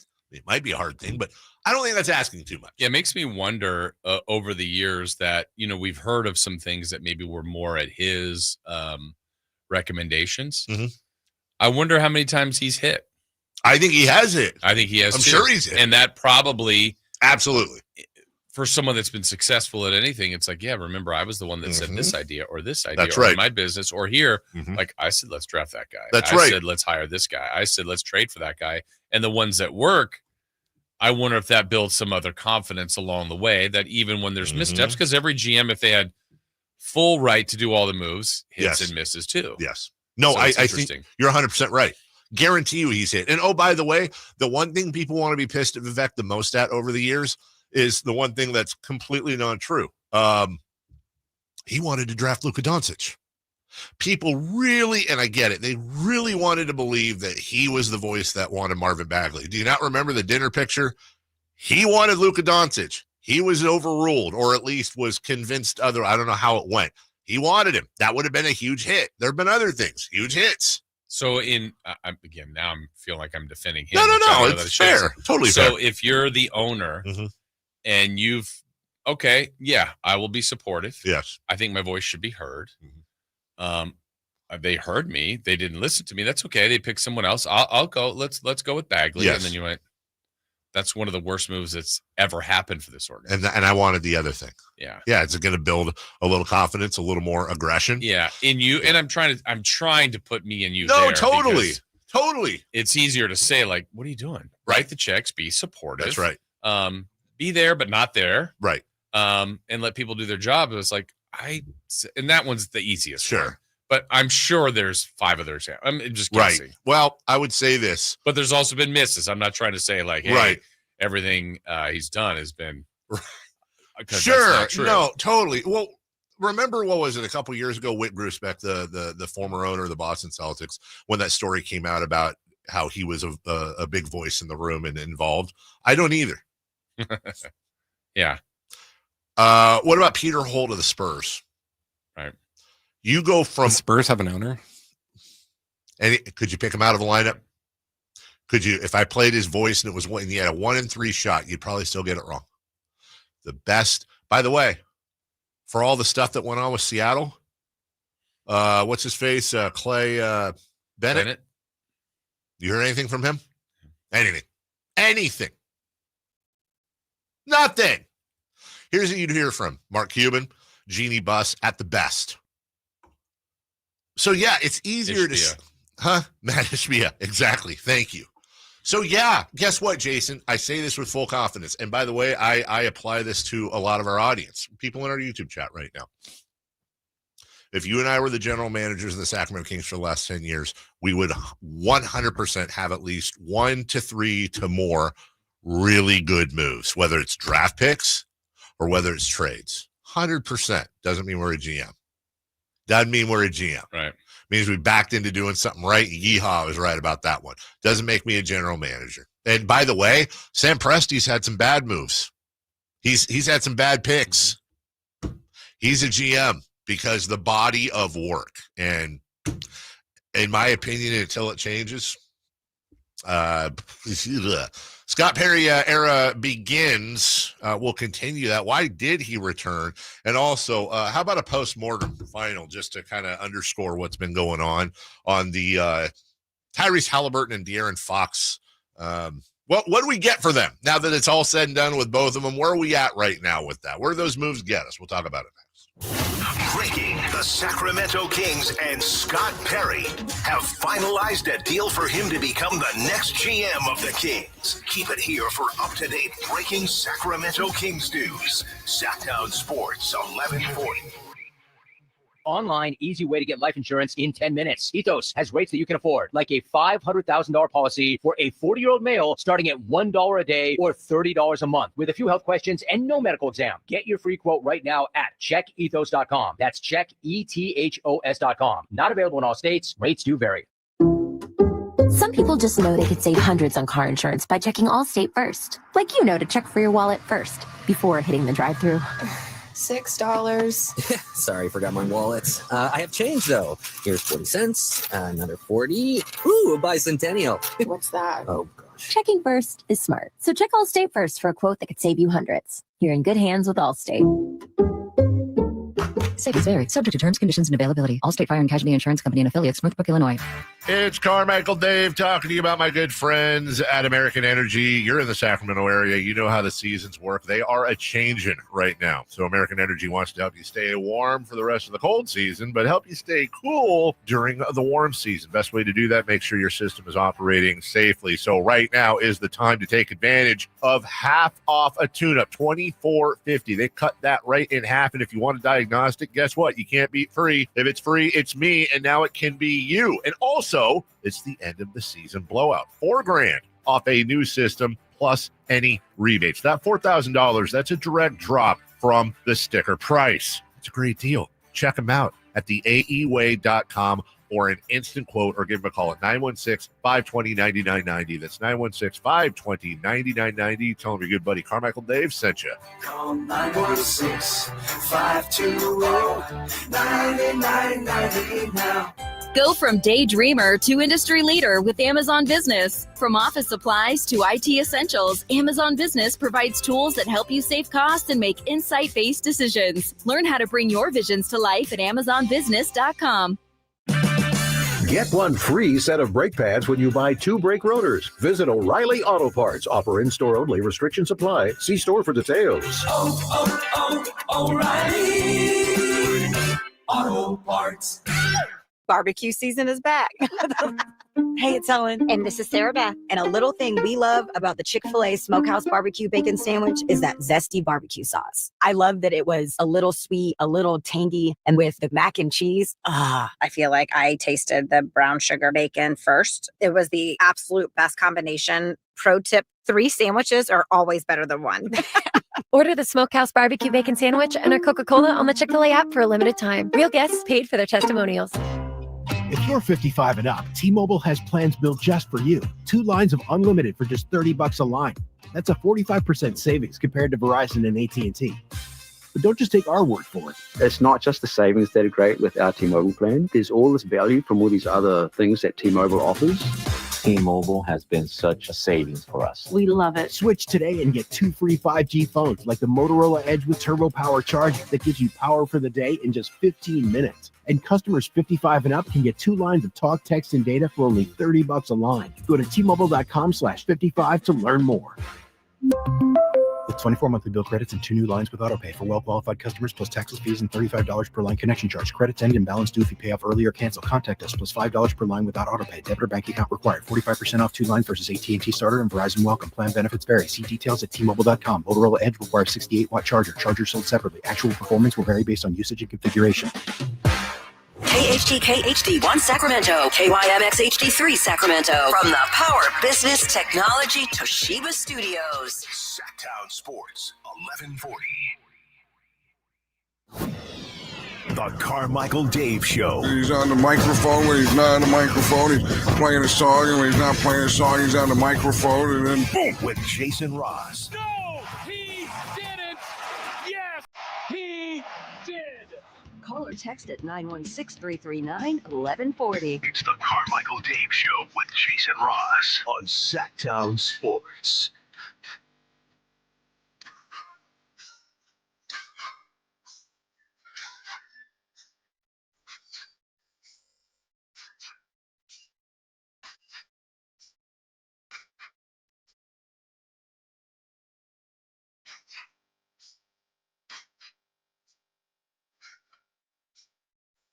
Halfway through a Monday program. Carmichael Dave, Jason Ross, Chris Roulette, full strength in studio. Scott Perry.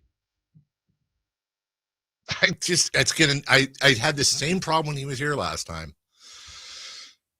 I need to, kind of like the David Derrick Carr thing, I need to have some sort of a brain change, because every time I say Scott Perry's name, I think, oh, Sherry. By Scott Perry. Every single time.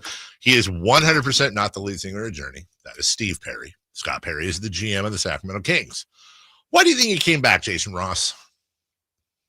Unfinished, but no, I don't know. Well, it's back to it's 1 of 30. Yes. It's back to be the guy in charge here. Because if I remember, was he under Vlade when he was here? Yes, I believe. And then got the opportunity to guide the Knicks. Then they brought in Leon Rose. There's been a couple different things. So probably opportunity one of 30. He does know what the circumstances or the setup is here. So, Yes. you do have to answer to you're not the last word in Sacramento. That is correct. Yeah. And by the way, to be fair to Vivek, it's not all GMs report to the owner. That's what happens. And owners call GMs. That also happens, and they want to hear what's going on. Generally, it's hey, what's going on? What's your thinking behind this? What Right. should we do? It's not we should do this.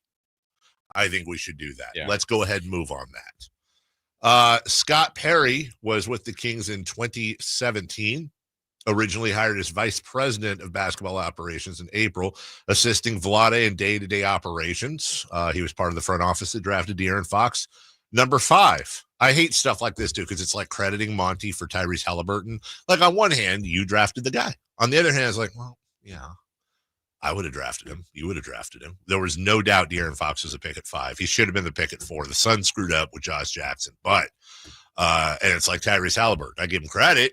He got Tyrese Halliburton, but was it Monty drafting Tyrese Halliburton, or was it everybody else letting him drop to 12? But whatever. Executive career in 2000 began with the Detroit Pistons as a collegiate scout. He served 2 seasons there before being promoted to director of player personnel in 02-07, from 02 to 07. During his time in Detroit, the Pistons reached the Eastern Conference Finals 6 times, made 2 NBA Finals appearances, and won the 2004 NBA championship. Might I add, with probably the most unique NBA champion in the modern era. Yeah, Not really a superstar there, with apologies to Wallace and Chauncey Billups, but still. Later joined the Sonics as assistant GM.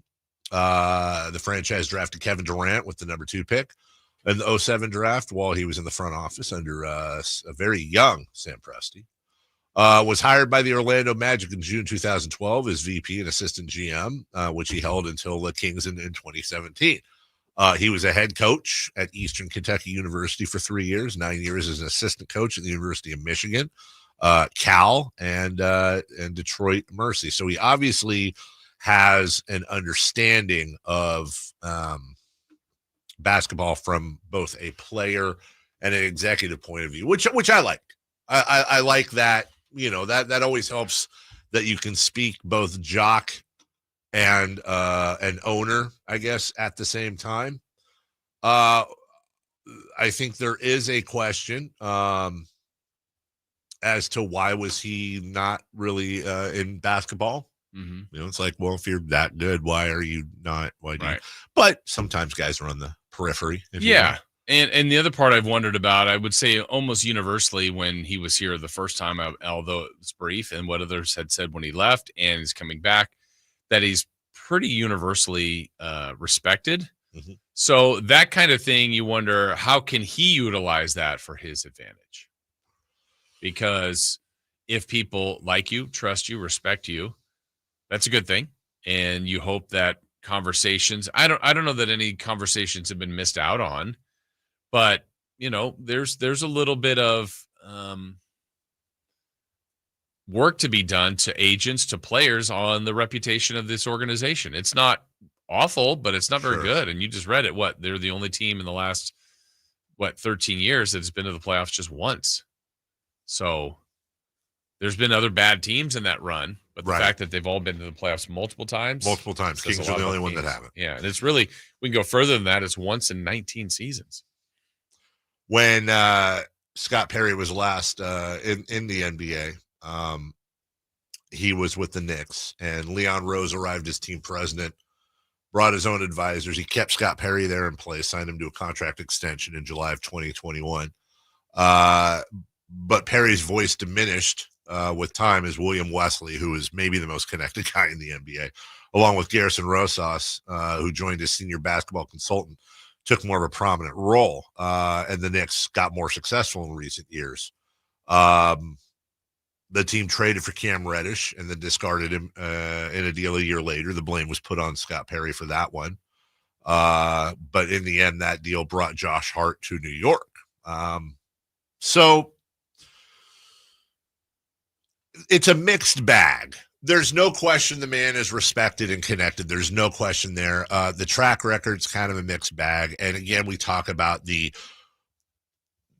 presence. Now, in the best case scenario, Scott Perry's coming from a fishbowl in New York. By the way, dealing with James Dolan there, who is I would rather have Vivek Ranadive than James Dolan any day and twice on Sundays. But the Knicks are very active in the playoffs right now. The best case scenario is that he comes here fully aware of the situation, as you said, and is able to provide stability to the front office and stability to the roster, if you will, make the necessary moves. He does not have a first-round pick this year. As of right now, he doesn't. And he has a guy in DeRozan that may want out, a guy in Levine that very recently he himself said was at best a third option and overpaid, and a guy in Sabonis that wants to know the direction of the team. That's just what we know of. Right. Trey Lyles is out of contract. There's a few other things. But I will say this, Jason, when I say the words best case scenario, he's going to come in and he will provide stability to the franchise, to the front office, and be able to sort this mess out. I had a Groundhog Day moment because, correct me if I'm wrong, that is exactly what we said about Monty McNair. Right. That is also, people forget exactly what we said about Vlade Divac. Now, let's go back in time for a second and not do revisionist history with Vlade. He has his own issues. But when Vlade took over, it was incredibly popular, if for no other reason, because Pete D'Alessandro was such an unmitigated disaster. Yeah. He was a disaster. And if you really want to go back to the very beginning, I was doing mornings with Keith Brooks. I will never forget it. It was shortly after the team was bought. We were all in a celebratory mood. The season had just begun. And I will never forget Vivek calling in unannounced to talk a little basketball, said he was listening to the show, and he passed the phone around to his buddies in the car. Chris Mullen hops on the program. Pete D'Alessandro hopped on the program. I think, was it Mitch? Somebody. They're all hanging around. They're all having a great time. And it's Molly this and Mitch that and Petey that and all that stuff and whatever. And you'll remember we had Pete in the now world famous live studio show in front of an audience. And that from a radio point of view, it went amazingly. But from a make Kings fans feel better point of view, it could not have gone worse. So we seem to bring in people to stabilize an unstable franchise. And in Monty McNair's case, he had the best run since Jeff Petrie. Right. It's not close. Right. It's absolutely not close. Gets Halliburton in his very first draft, trades him for Domantas Sabonis a year later, forms the pairing with Fox Sabonis. You get the number 3 seed Beam team, and you're off to the races. Nobody would have thought, sitting here 2 years ago, that the Sacramento Kings, the team, think about this. If somebody had said to you that year, hey, you know what? 2 years from now, Kings are going to be back in basketball hell, and the Warriors will be contending for a title. Right.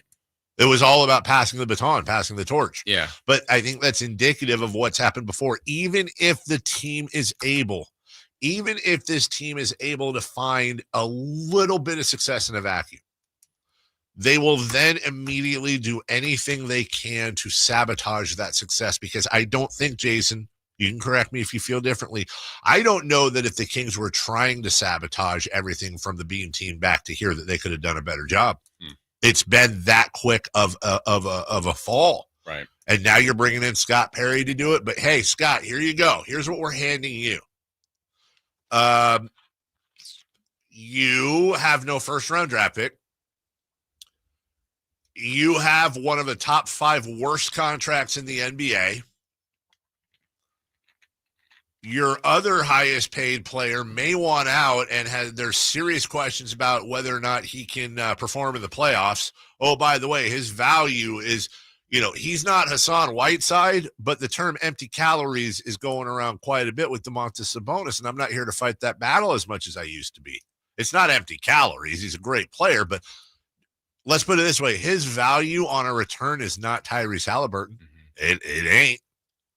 And you have an aging semi-star in DeMar DeRozan making $26-27 million next year that may in fact want out. That's the plate you have. The truth of the matter welcome is to the job. Welcome to the job. Yeah. And correct me if I'm wrong. I don't think there's a question here, but I'd love you to educate me if you disagree. Monty McNair had an incredibly better hand dealt to him than Scott Perry. I think now some people may look at it on talent alone and go, hold on, look at the team McNair had. I'm talking about what McNair had to work with from a cap point of view and from a pick point of view. Whereas in Scott Perry's case, you'll probably have to attach, much like the Bulls, you'll probably have to attach something to get rid of Levine if you wanted to. And that's your De'Aaron Fox trade. As we go to break, I promised you, the Sacramento Kings traded De'Aaron Fox and Tyrese Halliburton. Here's the return. Domantas Sabonis, Zach LaVine, a 2027 first via the Spurs, a 2031 first via the Timberwolves, and 5 second-round picks. That's what you got for De'Aaron Fox and Tyrese Halliburton, and now you need a point guard. That is not going to go down in the highlights of greatest moves ever. We'll take a break when we come back. Okay, so what's the priority list? Let's go through it. Head coach, point guard. What else will make the top of your list if you're the new Kings GM? We're back in 1 minute. Breaking: the Sacramento Kings and Scott Perry are finalizing a deal for him to become the next GM of the Kings. Keep it here for up-to-date breaking Sacramento Kings news. Sacktown Sports 1140. Progressive knows if you have to choose between everyday life and your boat, boat wins. What are you going to do? Take the boat out for a spin or go mail something? Boat wins! Are we cleaning the patio or taking the boat out fishing? Boat wins! Are we skipping that eye exam to go sailing? Boat wins! Rescheduling eye exams can be a nightmare. All right, fine. Eye exam, then boat. Yeah! With Progressive, you can bundle your boat with your home or auto and save with a discount and spend more time enjoying those savings on your boat. Progressive Casualty Insurance Company, affiliates, and other insurers. Not available in all states and situations. Listen up, Gen Xers. Elizabeth Banks here. The recommended age for pneumococcal pneumonia vaccination has been lowered to 50 and older, even if you're healthy. It's up to us to lead the way. We've done this before. Music videos, fanny packs, even the World Wide Web. So let's do it again and get vaccinated. We're at over 6 times greater risk for pneumococcal pneumonia compared to adults under 50. Gen X, this is our shot. Visit vaxassist.com to schedule. Sponsored by Pfizer. We can make it to the show tonight.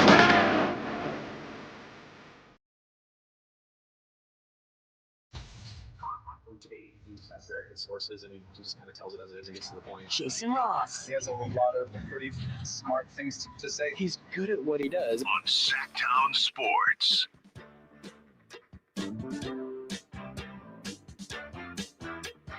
Let's open the phone line, shall we? 1-800-920-1140. We, and by we I mean myself, I guarantee you, Jason, and maybe Chris, want to hear what you have to say about the state of your Sacramento Kings as it's post-mortem week. Brought to you by, see, this is where we should get like a mortuary place. Oh, wow. Sales. Yeah, like dark. We're putting the season to bed. We're burying the season. It is post-mortem week. So post-mortem week brought to you by Franklin Mortuary. Hey, just like the Kings, let you down one last time. What is that? That's a good slogan. Oh, thank you. Tay, welcome in. Good morning. Good morning, gentlemen. How are you guys doing? All right. Stupid. How are you doing? Good. First of all, thank goodness we're not in that series with the Oklahoma City Thunder. My gosh, the Grizzlies just got waxed yesterday. Yeah, I'd like to say we would have done better, but I mean, maybe we would have lost by 45. I don't know. Exactly. Yeah. Sorry if you guys already talked about this earlier, but from your perspective and the feeling around the media, is it more or less a foregone conclusion that Christie is going to be back as the head coach next season?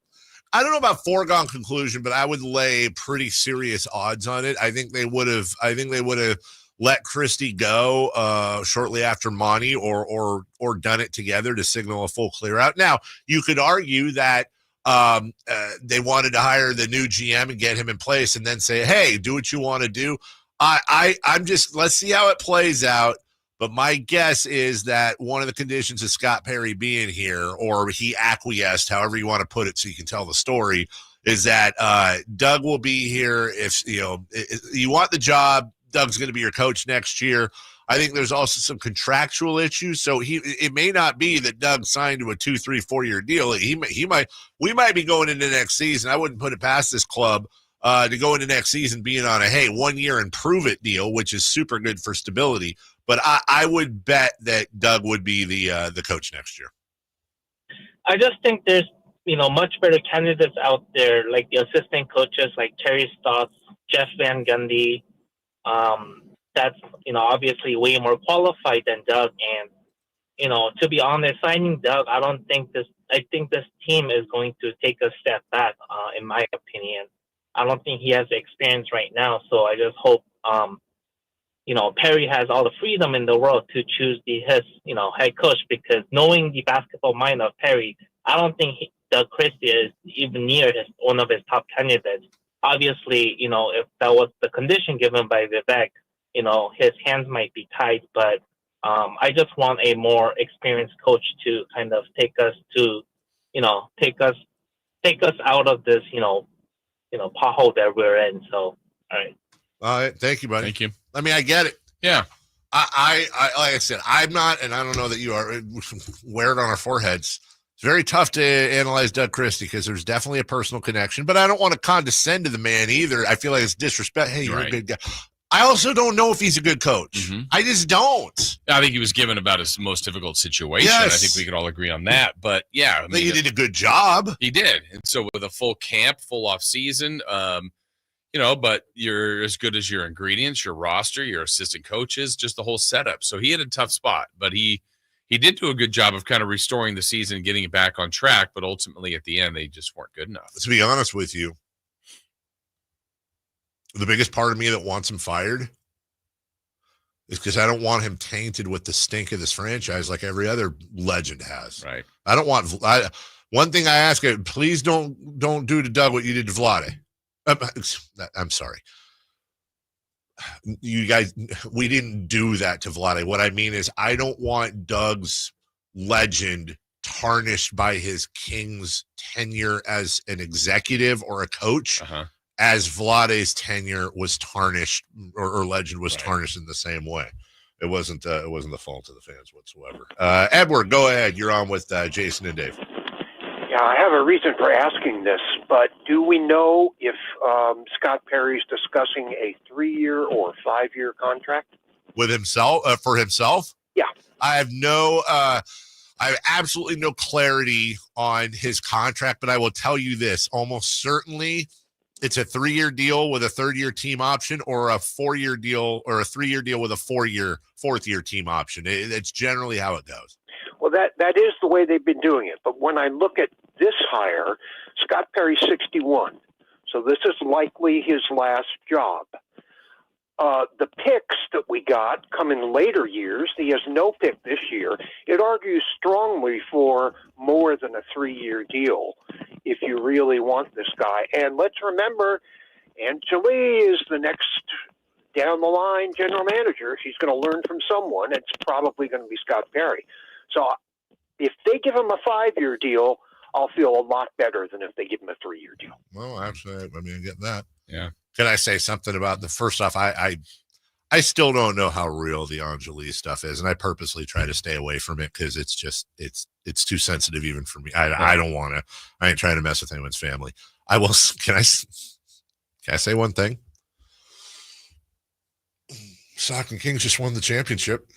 Right. Wasn't she the GM down there a couple years ago? Just saying. Yeah. Just saying. So let's go back to, you asked me a couple segments ago what would you do? What would be your first order of business? You're the general manager now. So there's a lot of times where people, I want to preface this for a reason. There's a lot of time I'll get people that are like, hey, why don't you just call for this or do that or say this or what do you, and it's like, bro, it's not that simple. It's really easy to sit there and say that, but it's not that simple in the real, in the big scheme of things, right?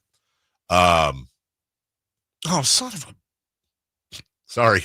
It was halftime in my soccer match, and I just turned it back on, and we're up 1-0 on the road against the 5th best team in the league.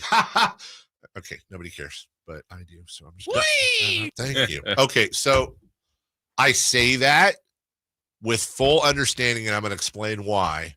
Once I get the job and my name is announced, the very first thing I do, unless it's already been established, is I say, I've got autonomy. I have autonomy. I'm taking it. And when and if that becomes an issue, you have options. I signed the contract. Scott Perry has all the leverage now. If Scott Perry is a giant failure here, guess what? It's not his fault. Everyone else is a failure here. It's the franchise. If he does well, he's the miracle worker. His reputation will be just fine when he leaves here, no matter what.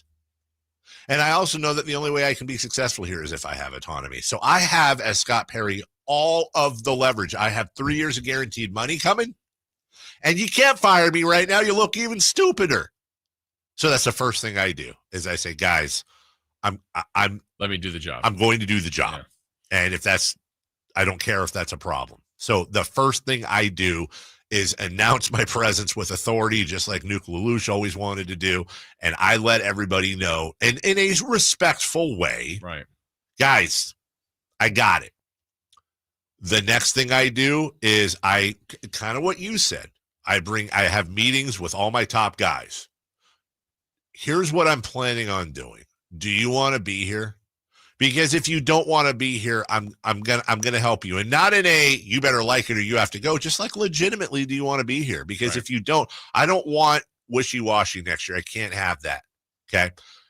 If any of those folks don't want to be here, I figure it out. And by the way, that may tie into my next thing, which is either Zach LaVine or DeMar DeRozan will not be on the Kings next year. That is my number one priority. I'm taking calls on everyone. I'm taking calls on Domantas Sabonis. I'm taking calls on LaVine.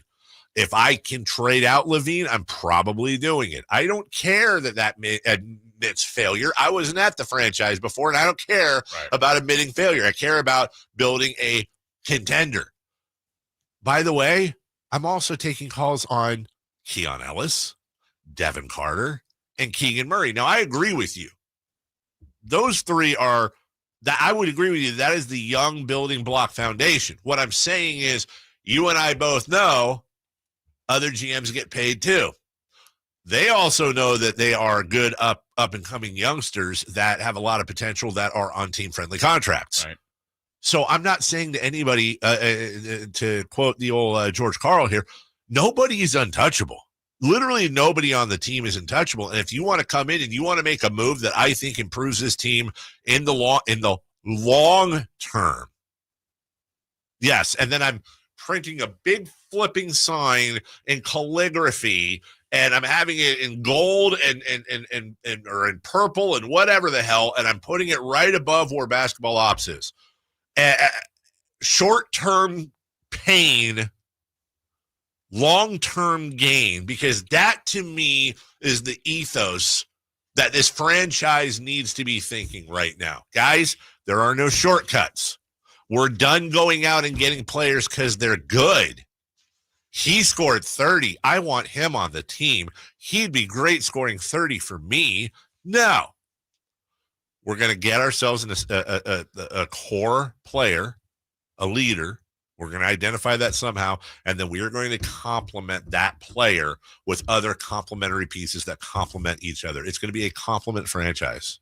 Hey, nice shirt. Nice shirt. You look great today. If you lost weight. Yeah. Oh, and by the way, he's really good at this stuff, and he's really bad at this stuff. The next guy I get is going to be really good at his bad stuff and not so great at his good stuff. And I'm going to do the best I can to treat the team like a puzzle. Yeah. I don't know if it'll work or not, but I like it.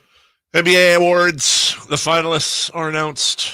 We talked about this a little bit earlier. Now we'll argue about them. Not really. Well, maybe one. We'll do all that coming up right after this. You never know what you might hear when listening to a Sacramento Kings game. Out of Keegan, going for another triple. Man, is he feeling it. Keegan, can he do it? Yes, there's number 11, Keegan Murray. Keegan steps back. He just knocked down his 12th three-pointer, a Kings franchise record. He's got 45 points. Never miss a moment of Sacramento Kings basketball with Sacktown Sports and the Sacktown Sports app. Whitey here with another great grilling tip. The Napoleon Stainless Steel Prestige 500 Connected Propane Grill with infrared side and rear burner featuring Wi-Fi and Bluetooth connectivity brings you closer to your grilling experience than ever before. The Napoleon Connected lets you monitor temperatures, set timers, and receive high temp warnings. Boop, boop. All from your smartphone with temperature probes and LCD display. You'll always know exactly what's happening inside your grill. Napoleon's LED control knobs even illuminate for nighttime entertaining and feature safety glow. Napoleon Grills, simply the best. Mike Rowe here with a quick question. Have you noticed the musty smell in your home? I hope not, because damp smells mean that you could have a crawl space problem. That's where Groundworks comes in. They can honestly assess your situation and create a plan to waterproof your crawl space and get to the root cause of the problem. Schedule your free inspection at groundworks.com/row. And while you're there, check out my latest dirty job. It's a good one. Licensed in all states where work is performed. See website for details. Twin Peaks is the best in the game. Here, it's bigger game days and bolder fight nights. I mean, where else can you find a scratch kitchen that always comes in clutch every day from lunch to late night? Only at Twin Peaks, the #1 sports bar. Are you tired of your tee shots ending up in the adjoining fairway while the rest of your foursome is hitting it down the middle? Well, experts will tell you that being properly fitted for golf clubs will help you strike your drive center cut. The Hagen Oaks Player Performance Studio and its team of trained PGA professionals are ready to help you get rid of your banana balls and duck hooks. Hagen Oaks Indoor-Outdoor Player Performance Studio fittings are available 7 days a week. Make yours today by calling 916-808-2531. That's 808-2531. Your old HVAC system could be costing you a fortune in energy bills and repair bills. Right now, Sierra Pacific is offering deep discounts, saving homeowners thousands of dollars. Savings that won't be available later this year. But you must act fast. We have to fill openings in our schedule next week. This limited time offer is only available if you book your installation for next week. Don't wait until it's too late. Call Sierra Pacific and lock in your savings today. Sierra Pacific Solar Heating and Air. The guys in the big red trucks. Bring the whole family to Sutter Health Park for Sacramento River Cats baseball. It's more than a game. It's an experience your kids will never forget. Enjoy exciting action on the field, delicious ballpark food, and fun activities for all ages. From meeting Dinger the mascot to running the bases every Sunday, there's something for everyone. Create lasting memories with your family this season. Get your tickets at rivercats.com. Sacramento's premier country music festival, Country in the Park, is coming back May 16th and 17th at Cal Expo with Bailey Zimmerman, Billy Currington, Cole Wetzel, Nate Smith, and more. You'll enjoy food trucks, rock walls, and a mechanical bull, line dancing, and more. Single day GA tickets start at $52 at CITPfest.com. Country in the Park, May 16th and 17th with Diamond Pacific Supply and Trex, Michelob Ultra, and Carl's Jr. Find out more at CITPfest.com.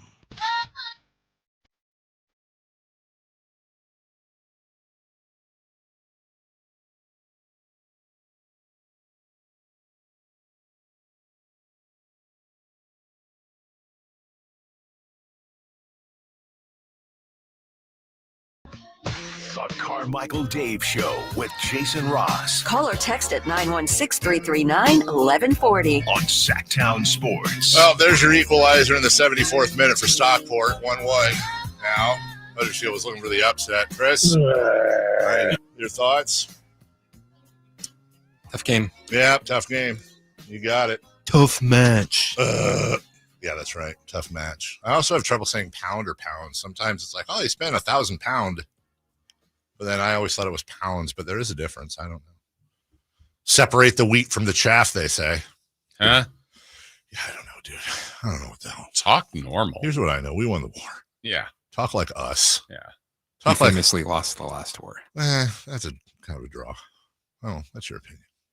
Speak burned down the White House. Speak American. Yeah. Yeah.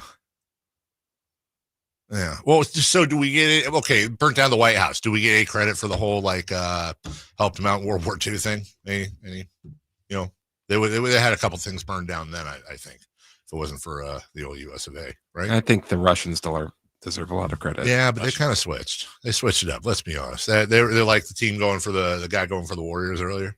Yeah. Oh, bandwagon. Oh, Russia's a bandwagon country. Can't do that.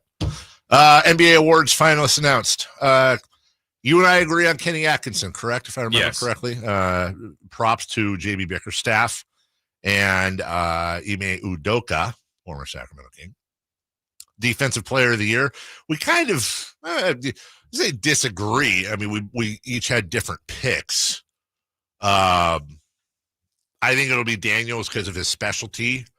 And then you said Mobley, correct? I said between Mobley or Green. I just thought they were just a propensity to go for big guys. That one's really a coin flip. I don't know. Sixth man, Beasley, Ty Jerome, Peyton Pritchard. I mean, Beasley shot the mung out of the ball this year. And Jerome against the Kings is awesome. He was really good in game one, but I think it's Pritchard. I agree with you. I think Indiana goes to Pritchard. And then the one that, look, there's three finalists for the MVP. Shai Gilgeous-Alexander, Nikola Jokic. Giannis is third. And Giannis is thanks for playing. Like, you had a really someone's got to finish third. Yeah, someone does. And he will. And he deserves it. Yeah. But it comes down to those two. I think we know where we both stand here. And by the way, I think you're right. I think you're right in the sense of I think Shai Gilgeous-Alexander will be your MVP. I do think it should be Jokic, but because I think it should be Jokic because for two reasons. Number one, he has completely redefined the center position, but that's a philosophical thing. He now becomes the first center and the third player overall to average a triple-double for an entire season, which averaging a triple-double as a center is absolutely, positively bananas. It's just straight up bananas. And when I look at his rankings, Jason Ross, he is third in the NBA in points, third in the NBA in rebounds, second in the NBA in assists. And by the way, he's third behind, Shai Gilgeous-Alexander when it comes to points. We should be clear about that. Where I think Gilgeous-Alexander will win it is that his team is 68-14. That's an 18-win pace better than the Denver Nuggets. Now, ifs and buts and candy and nuts, I understand that. But I have a really hard time believing that if Shai Gilgeous-Alexander went to Denver and Nikola Jokic went to Oklahoma City. Now, first off, I don't think Oklahoma City would win as many games. Let me be very clear there. I do think Denver might lose more games, just simply because Jokic is such an anomaly at that position. I think when it comes to individual season versus individual season, I think Nikola Jokic has had the better season. I think what the argument really comes down to, I think, not by a lot, but I think what the argument comes down to is Shai Gilgeous-Alexander, even if you acknowledge that Jokic had the better individual season, then Shai Gilgeous had the second best season. He's right there. But how much strength in the MVP voting do you place on team success?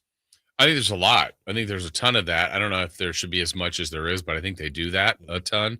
I'm glad at least you didn't say my least favorite argument for Jokic is he's having a better season than his MVP. Yeah, because that doesn't matter. I mean, it's true. Different. It is true. It's 100% true. Yeah, but it doesn't matter. But that's akin to me to saying, well, when the Kings won 48 and they were the 3 seed. Well, right. The numbers moved the next year. It's also like, what is the one? Like the Kings have won 7 of 8 the Kings are 17-3 in Charlotte since the year 2000. Okay. Yeah. It does not matter. None of those players. Right. It doesn't matter. Yeah. So the fact that, when everybody talks about how tough the West will be, the bar was set so incredibly high by OKC. They were clearly the best team. Historically, one of the great teams we've ever seen regular season-wise. And then SGA just had the best season of the whole group and led the league in scoring, up there in steals, percentages, free throw. Just there's a ton of categories, and he's a good defender. It's a really good race and very compelling. It'll be interesting to see the breakdown. I would pick SGA. I think you're right. I think it will be Shai. And honestly, I I mean, I told you about that MVP tracker that's right all the time. It has Jokic with a pretty significant lead, but that surprises me. I'm with you. It just, I mean, look, I don't want to say human error because that implies it would be an error to give it to Shea. What I mean is there's human factor. Yeah. Whoever doesn't win, I think the argument would be let's say SGA doesn't win. What does he have to do to win the award? Mm-hmm. Same could be said if SGA wins. You're like, what could Jokic have done better to earn the MVP? The only thing I would say would be wins, and I don't think that's his problem. Let me ask you this. If, God forbid, we go back, well, I guess this is a time machine thing, so I don't have to say that. If we go back to October, and let's just pretend that Denver played Oklahoma City in game 1, and Shai Gilgeous-Alexander goes up for a dunk, and Jokic is defending him, and Gilgeous-Alexander lands on Jokic, and they both simultaneously break their legs. Interesting. And they're out for the season. Who do you think has the biggest win differential then in that scenario compared to what they did now? The Nuggets without Jokic or the Thunder without Shai Gilgeous-Alexander? Well, I guess the Thunder would have farther to drop. They would. But my instincts tell me Denver. I'm also trying to do a backhanded way of asking you, does Shai Gilgeous-Alexander value, and does SGA have a better surrounding cast, which, by the way, isn't his fault. I'm just asking. You know what's interesting is I think there's a good argument for a better surrounding cast, actually. Mm-hmm. Who has it? Uh-huh. I think now we're going to fit. It's kind of like this conversation. Would you rather have, I don't know, if we put 10 at the superstar level of a player, and I gave you a roster filled with 7 players ranked 7. So if top 10, number 10 is the highest ranked player in the league. Yes. But I'm giving you a roster filled with players that I would rank at 7, but the fit is perfect. I think that team could do a lot of damage. No, I completely agree with you. Or if I give you 2 10s on the roster, some 3s, a 4, a 6, like they don't fit.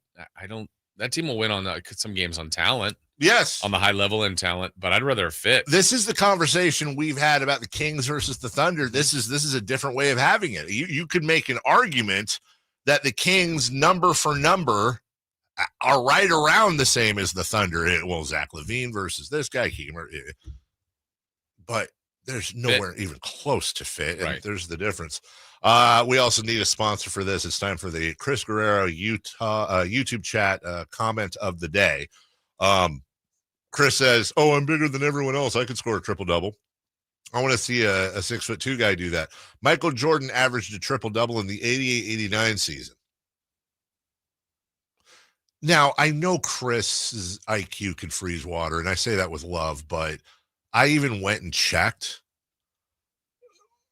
Michael Jordan averaged 33.6 points, 7 boards, and 6 assists in the 88-89 season. He never averaged. He had stats in all 3 categories. He did have stats. That is that what we meant? Yeah.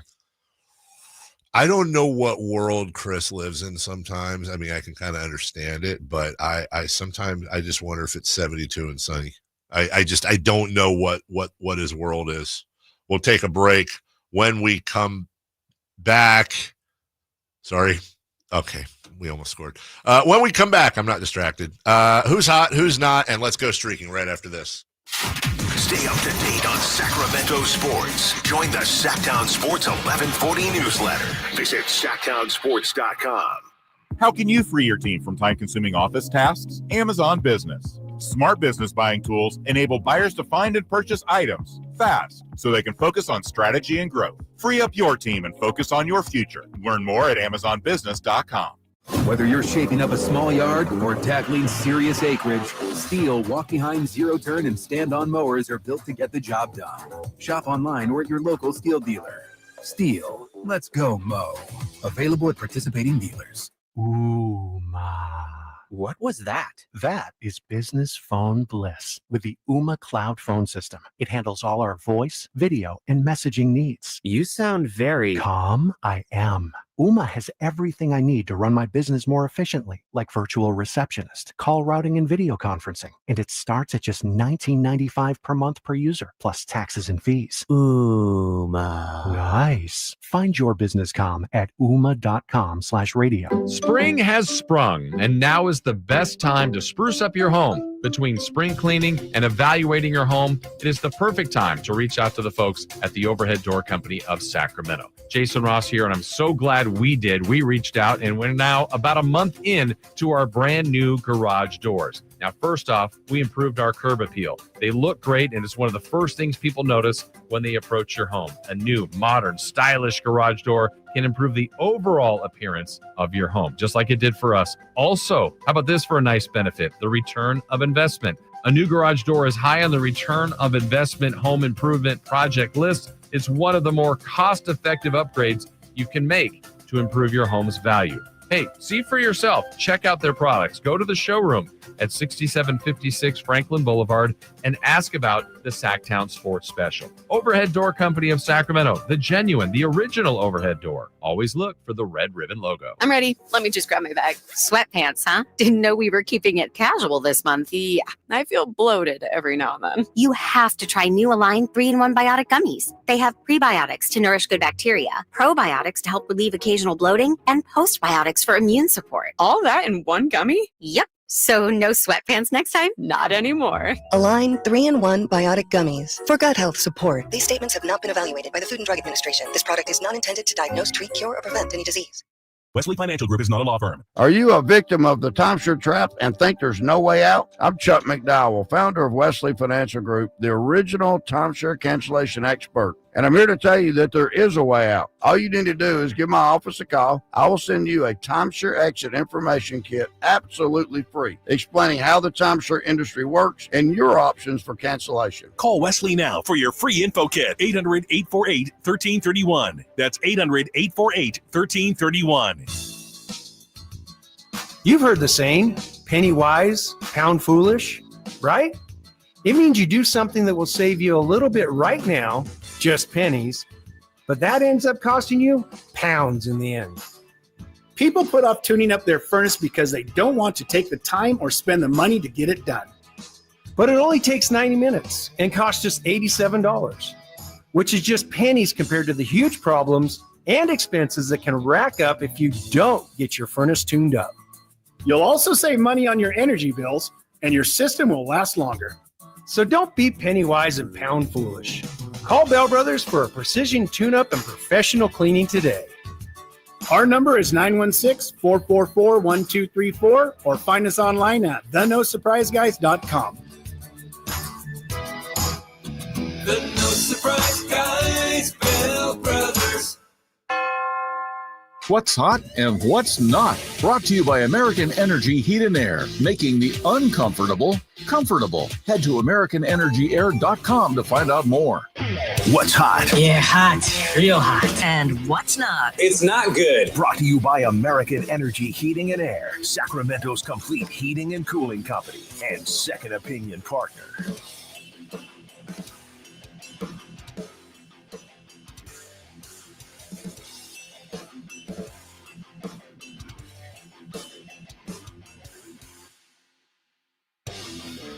Who's hot? The Cincinnati Reds. Really?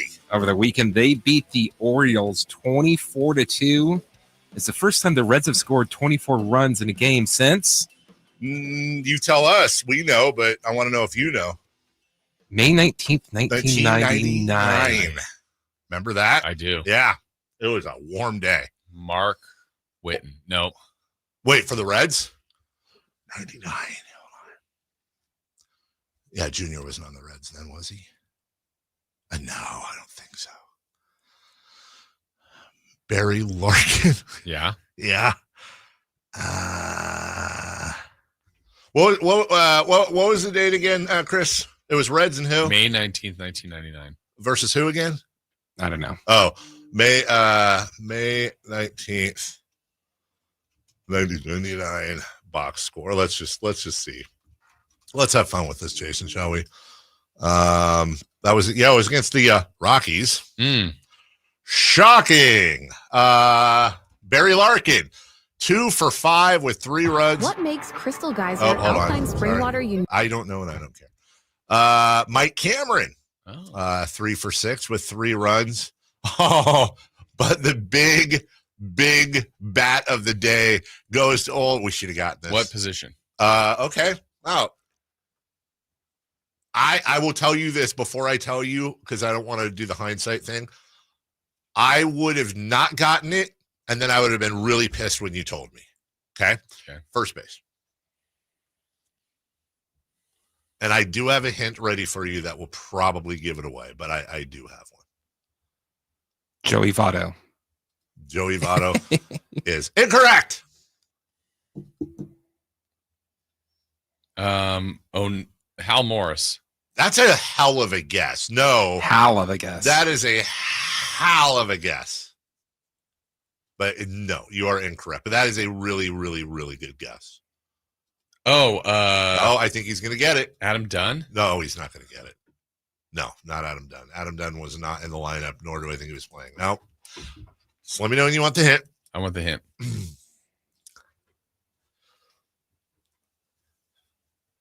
The most famous, perhaps, poem in sports history.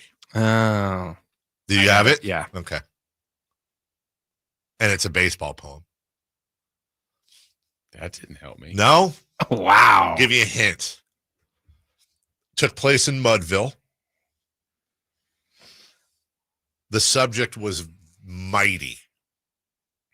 He was a politician. But in the end, he struck out. Do you have the poem? Sean Casey? Sean Casey is correct. I was trying to... Was it my hint, Jason? No. Sean Casey, 4 for 4, 5 runs, and 6 RBI. Sacramento's Greg Vaughn, I was going to say Greg Vaughn, honestly, but I just didn't know if he was on the Reds then. 3 of 6, 3 runs, 2 RBI. And was he the one that told us that they wanted him to shave his goatee, Jason? Was it the Reds or? I think it was the Reds. Reds, yeah. That was a great story. It was. And Jeffrey Hammonds. Oh, remember him? 4 for 6, 5 runs, 5 RBI. You could argue he was also the big bat.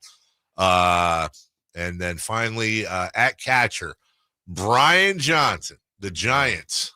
Brian Johnson was 3 for 6 with 2 runs and 4 RBI. How about that? That was May 19th, 1999. Okay, well, that was a good exercise. Who's hot? Who's not? Well, who else is hot? Look at Doncic and Giannis Antetokounmpo. Doncic scored 37 and Antetokounmpo scored 36 in their first games of the playoffs. Really? Yeah. That's pretty good. In losses. Who's not? Who's not? The Lakers and Bucks. Because the Luka and Giannis are the first time in NBA playoff history 2 players scored 35 or more points, but lost by 15 or more on the same day.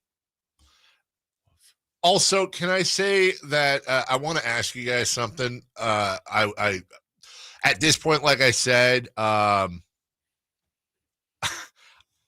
get that it doesn't matter in the big scheme of things, but I do believe Basketball Jesus is straight up trolling Sacramento. First, we had Davion Mitchell and his heroics in Miami. And we also had 17 points, 5 boards, 2 steals, and a block on 8 of 8 shooting in 16 minutes from Marvin Bagley. I get the Grizzlies got blown out, but I'm just saying that's straight up trolling, dude. Like, what's next? No disrespect, but is Kyle Guy going to go for 40 for the Celtics or something? Like, what are we doing here? You think they'd give us Davion back? I know they'd give us Davion back, but we'd probably have to trade somebody really good. Yeah, exactly. Heat culture. All right, let's go streaking. It's time to go streaking. We're going streaking! Who is the Nostradamus of MLB? Who can keep the streak going? It's time to go streaking. What the hell are you doing? We're streaking. All right, let's see how we're doing here. Dave, you're at 3. Yeah. I was at 5. Hey, Chris is at 2. What? I asked for a pick from you, but never got one. So you were Sorry. a DNP on Friday. I went with Corbin Carroll. Carroll. Yeah. From the Arizona Diamondbacks. He got up 6 times. What? He got me 2 hits. My streak is now at 6. Chris took Alex Bregman. They scored a bunch of runs on Friday. He got up 3 times and 0. Oh, you suck. It's over now. Move over. It's over.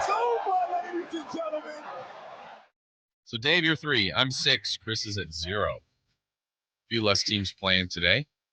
Let's see. Who are you going to pick for Let's Go Streaking? All right. Not a lot of teams playing today, Jason Ross. You're batting .230 with 5 homers and 11 RBIs. Oh, my goodness gracious. You know what? I'm going to mix it up. Why don't you give me Andrew Benintendi? Andrew Benintendi. Stop. I'm joking. He already is. Dang it. That was what I was going to do. How is that your bit? It already started. Yeah. Oh, it's it's Red big Sox, the marathon. Yeah, White Sox. Oh, that's right. That's right. White Sox, Red Sox. All right. Give me your. You could have got me on that one. I know, but then I knew I was going to get Jason on that. Yeah, but then I would have something terrible would have happened to me. It would have really badly happened to me. Everything everyone does. Everyone does everywhere. Every single thing that every fan does at home or at the stadium makes a direct impact in the game. All right. I like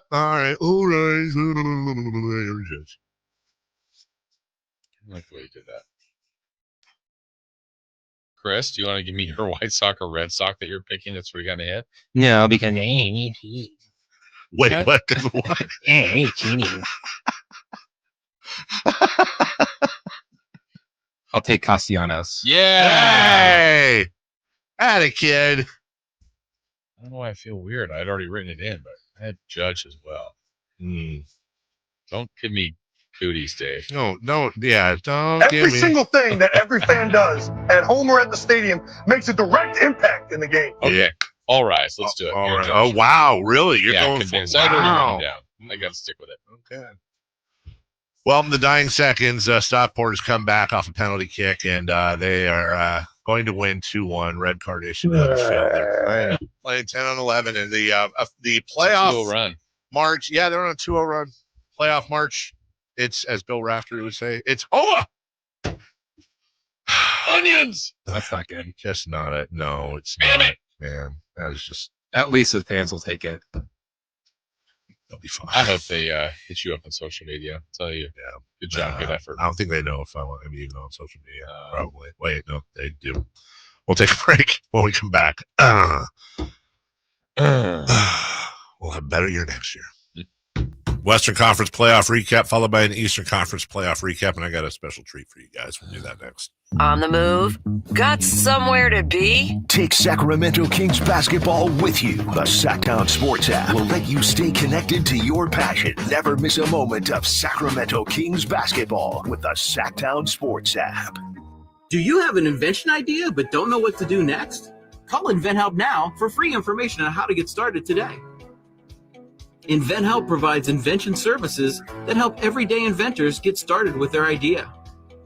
We have representatives nationwide who will explain the InventHelp process step by step. Over 10,000 patents have been secured through InventHelp's patent referral services.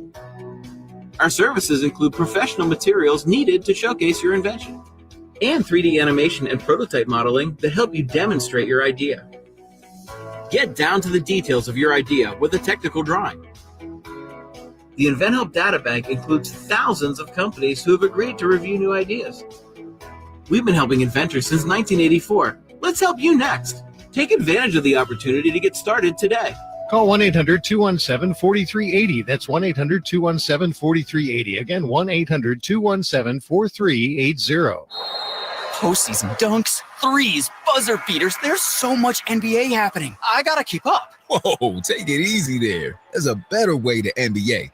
All playoffs long. Wait, really? With the NBA app, you get real-time stats and scores for every playoff matchup. Witness playoff drama as it unfolds. Seriously? Catch every bucket all in one place, all for free. Where have you been all my life?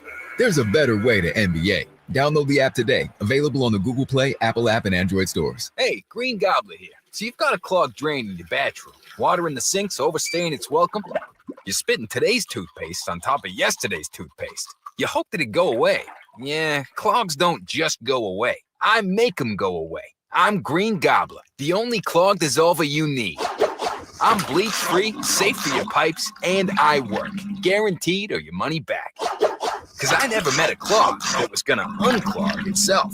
Green Gobbler. Let the gobbler get it. Did you know your skin is the largest organ of your body? Huh? That's why you should shower with Old Spice Super Hydration Body Wash instead of plain old bar soap. Love your skin by super hydrating it with vitamin B3 and glorious notes of vanilla and shea. Did you know that my super hydrated skin is the second largest organ of my body? The first is my heart.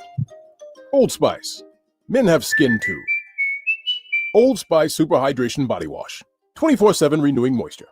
With daily use.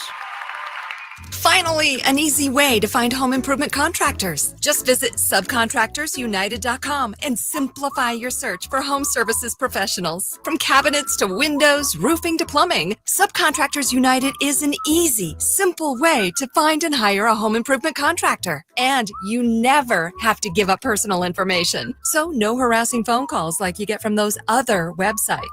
Subcontractorsunited.com is sponsored by D&D Cabinets and Savage Design. Come check out Capital Casino, Sacramento's #1 poker room with the most variety of table games in the region in a safe and friendly environment. Plenty of well-lit parking available, conveniently located in downtown Sacramento. And remember, Capital Casino has the best food, the best service, and the best action. 411 North 16th Street in downtown Sacramento. For more information, log on to capital-casino.com and please gamble responsibly. 1-800-GAMBLER. KHD1 Sacramento, KYMX HD3 Sacramento. From the Power Business Technology Toshiba Studios, Sacktown Sports 1140.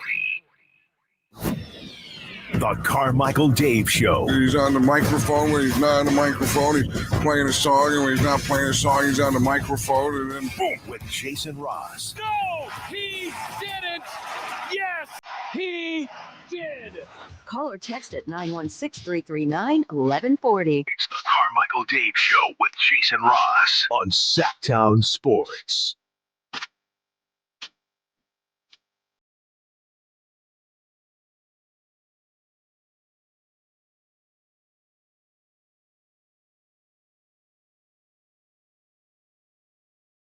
Now. Tell me why. Oh yeah, I should add it. Treat? Yeah, let me just do this real quick. I'm really curious. Hey, you don't have to doubt mine. This is definitely not something you would guess. It'll be quick. It'll be quick. Connect. Call has been forwarded to an automated voice Are you messaging serious? system. All of that, and you know I'm calling too. It's going to be a nice little tiny thing. Hello. And now it's a thing. We're going straight to voicemail again. Call has been forwarded to. All right. I'll just let this person know it's going to voicemail. Oh my gosh, you're just lame. It's not her.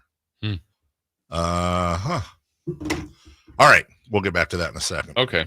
Okay. What's next? Thunder. Feel the thunder. The lightning? And the thunder. My goodness gracious. Oh, Can that series be over in one? If it was like soccer and it was like cumulative, yeah, that series would like that. Oh, here we go. Hey, you there? Yes, sir. Okay. Oh, look it. And he's calling in on the inside line. That's some knowledge. Ladies and gentlemen, we were just talking about him, and I just wanted to get a quick anecdote. Greg Vaughn, it's Dave, it's Jason, it's Chris. Good morning. How are you? I'm doing good, fellas. How are you guys? Great. Chris, do you remember offhand the stat that was part of what you gave us with the Cincinnati Reds? They scored 24 runs in a game for the first time since May 19th, 1999. May 19th, 1999, a game in which Greg Vaughn batted fifth, went 3 for 6 with 3 runs and 2 RBI. First off, I'm just going to put you on the spot, Greg. Do you remember this game? Probably not. No, but I mean, it sounds good. Thank you. Yeah. 24-12. 24 runs. Yeah. Yeah, that was a lot. It was not good to be a pitcher that day, I guess. You know what I mean? It was runs flying all over the place. You were batting ahead of Chris Steins, and you were batting behind Sean Casey that day. Casey went 4 for 4 with 5 runs and 6 RBI. So I guess it's just a matter of let me see the picture. Oh, poor Brian Bohannon got absolutely shelled for the Rockies. 7 earned. I guess there's just some days where you're seeing the ball better than others, huh? Yeah, well, that explains why I only had 2 RBIs, because Casey went base to base. You know what I mean? If I had somebody else in front of me, I might have had 6 RBIs. No, I'm kidding. But Casey's a good friend of mine. He's a good friend of mine. But, yeah, you know, some days, hey, you know what, the game slowed down and, you know, you see everything. And some days you don't see it at all, you know, and it's just a battle and a fight. But, you know, that's a great game of baseball. One day you can be on top of the world. Next day, you know, you have a whole state that hates you, you know, telling you suck. So the nature of the game. Greg, we were trying to remember when you were in here a couple summers ago. I remember I was doing the show with you, and you'd said a story. I think it was with the Reds. Was that the organization that wanted you or was kind of trying to force you to shave your goatee? Was that the organization? Yeah, that would be correct. Yeah. And like I said, I know rules are meant to be followed, but, you know, that was coming off the year. I just hit 50 home runs, and I felt slighted by San Diego for trading me. I did what I was supposed to do. And you know, at that time, their response was, we can't afford you, so we're going to trade you. And all the teams to trade me to was Marge Schott calling me, and she was half baked at like 8:30 in the morning, her time, and 5:30 California time, telling me I had to shave my goatee. It didn't go very well, you know. So, you know, 2 days later, they changed the rule. I was going to say, Marge is no longer with us, and boy, from all we heard, she was a treat. How did that conversation? Did you just straight up go, no, not doing it? Well, when she, like I said, once again, when you get a phone call like 5:30 in the morning California time, you think something bad has happened, right? So, you know, I thought it was a nightmare when she said, congratulations, you've been traded to the Reds. And I was trying to, you know, 7 days until spring training, I'm trying to fathom this, you know, is this really Marge Schott on the phone? And then at the end, she goes, we only have one problem. You have to shave your goatee. I said, well, I don't have a problem. It's 5:30 in the morning, and my kids have never seen me without a goatee, so I'm not coming. And 2 days later, she changed the rule. But I did go back to all the guys in the Big Red Machine and apologize. And a funny story, you know, Pete Rose, rest in peace, you know, both of us spent a lot of time in Vegas, and I seen him about 2 weeks, maybe 3 weeks before he passed. And he goes, you know, this is coming from Mr. Rose. He goes, Greg Vaughn, you a bad man. I go, I'm a bad man, Mr. Rose. You're a bad man. You got over 4,000 hits. He goes, no, man, you're a bad man. I said, no way. And he goes, why do you say that? And he goes, because you got them to change the facial hair policy in Cincinnati. Yeah, I feel like you kind of had to know. I've never spoken with Marge Schott, but I've heard the voice, and you know, she always sounded like a chainsaw when it talks. I got to think you had some idea it was her. Yeah. Oh, yeah. You know, she's half baked, and she got a snag in there. You know what I mean? And she's freaking that raspy voice. Yeah. You know, rest in peace. But yes. I do have to say, when I went to Cincinnati, you know, despite all the horror stories that you hear about the organization, she really left me alone, and it was some of the most fun I've ever had playing baseball. It was a great time, you know, being in that locker room with Barry Larkin and Pete Harnish and Pokey Reese, Aaron Boone, Dimitri Young, Michael Tucker, Jeffrey Hammonds, you know, Danny Nagel, Eddie Thomasy, Casey. I mean, that was some of the funnest baseball I ever played. Greg Vaughn, special treat. I mean, yes. Literally, I texted him and said, hey, can I ask you a quick question? I've already gone. I should be introducing him as Valley High's Greg Vaughn. Quite the golfer. Brother, real quick before you go, I'll ask you a real question. A's, Sacramento. I know they're kind of an Airbnb hanging out right now, but look, you came from that vaunted line of, you, Jeff Jenkins, later Derek Lee. There's so many more, Chris Bosio. Sacramento's always been a pipeline, Dusty Baker to baseball. So I imagine them coming to Major League Baseball, at least temporarily coming to Sac, probably made you smile. Yeah, it did. It did make me smile, and I did go to a game. I think the first weekend. And, why can't we turn into the Oklahoma City Thunder and find a way to keep them? And because, like I said, it's been majority of my time in Vegas now, and I know there's quite a bit of a squabble back and forth over money down here, and they rather have their own franchise. Like I was at the Knights playoff game last night and WrestleMania with my 11-year-old grandson, so.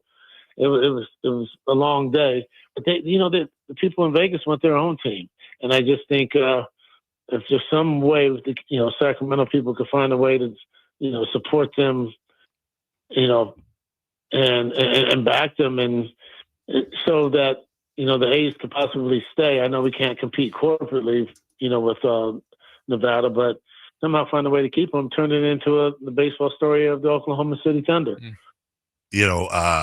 Our boy Chris perked up when you said WrestleMania. Just a quick grade on it. There's been mixed reviews. I'm not a wrestling fan, but I've heard there's mixed reviews on WrestleMania. Did you enjoy yourself? I enjoyed myself because my 11-year-old grandson Major enjoyed himself. Hold on a second. Wait, hold on. Wait, did you? Yeah, he said grandson. Oh my God, you have it. Oh my God, gee, we're getting old, bro. Tell me about it, but G-Paw's one and done on the WrestleMania. That was a long time. I'm one and done on that, but then we went straight from there, and we went straight to the Knights game and got there in the second period. So we had a full day, and it was good. It's memories that we'll cherish forever, and awesome. I wouldn't trade. But WrestleMania, hey, God bless all the parents and the people that support that and stay out there for 5 and 6 hours. It's a production. I mean, it's a show. And like I said, I'm one and done now. That's Greg Vaughn, the great Greg Vaughn. Get up here. Let's, Courtney and Michael get back out there and swing the sticks, dude. Come on. Yeah, for sure. I'll be there tomorrow. So sounds good. All right, brother. Talk to you soon. Thanks for coming on, Greg. All right. Thanks, guys. All right. See you guys. Bye. Thank you. He's a good dude. She's half baked. I didn't see the mark shots. You never know when you get a little piece of gold. I didn't see the mark shot story coming. And then the best part is like, yeah, she's half baked, and she got smag or whatever he said. He goes, rest in peace. R.I.P. Yeah. I didn't know I knew he had. I did know he had a grandkid.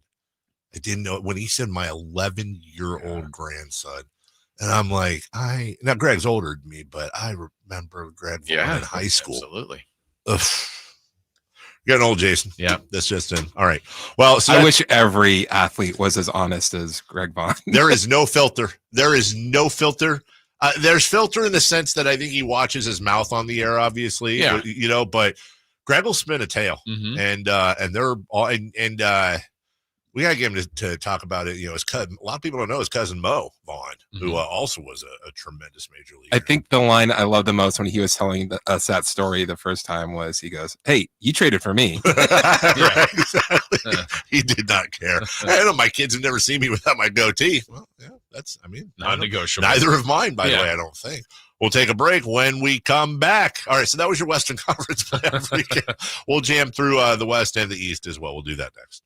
The Sacktown Sports 1140 newsletter right to your email. Get your latest on the Sacramento Kings, athletics, and Republic FC with the Sacktown Sports 1140 newsletter. Visit sacktownsports.com to join. We just want to have enough money for retirement. And travel to visit our grandchildren. I understand. That's why at Fisher Investments, we start by getting to know each other so I can learn about your family, lifestyle, goals, and needs, allowing us to tailor your portfolio.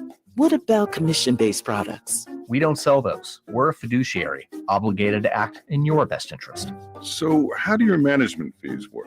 We have a simple management fee based on the value of your portfolio, so we do better when you do better. We appreciate that kind of transparency.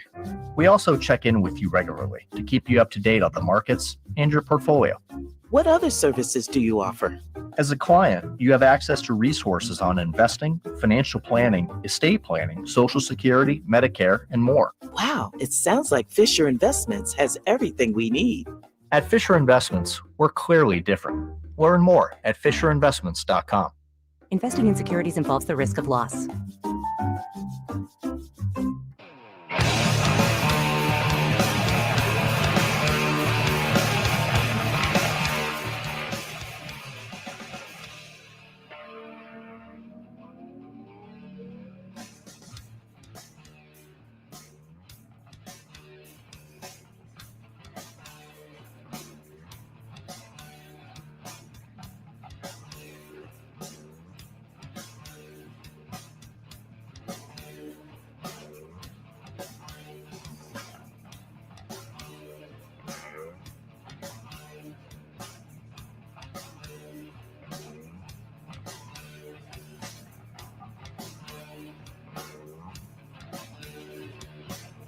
The Carmichael Dave Show with Jason Ross. Call or text at 916-339-1140. On Sacktown Sports.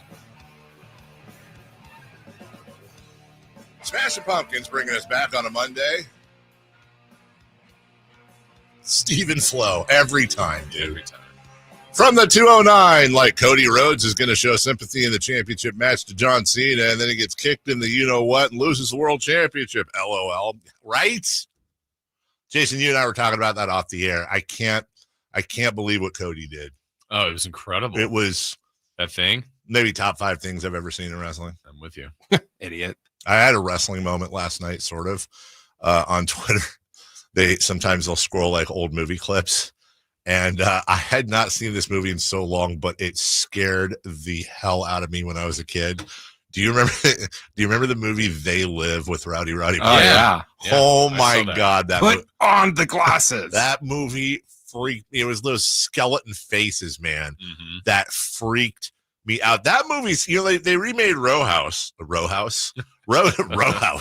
They remade Roadhouse. Why not remake They Live? No. Why? Without Roddy Piper? Well, they remade it without Patrick Swayze. And it still was. It's not the same. Well, you know what is the same? The Atlanta Hawks, as they have fired GM Landry Fields. Oh. This just in from short-lived. Yeah, that was very, very short-lived. So Landry Fields goes bye-bye. Ansi Salah has been promoted to the position. In relation to Mo. See, that was a soccer thing. Mo Salah. Probably not.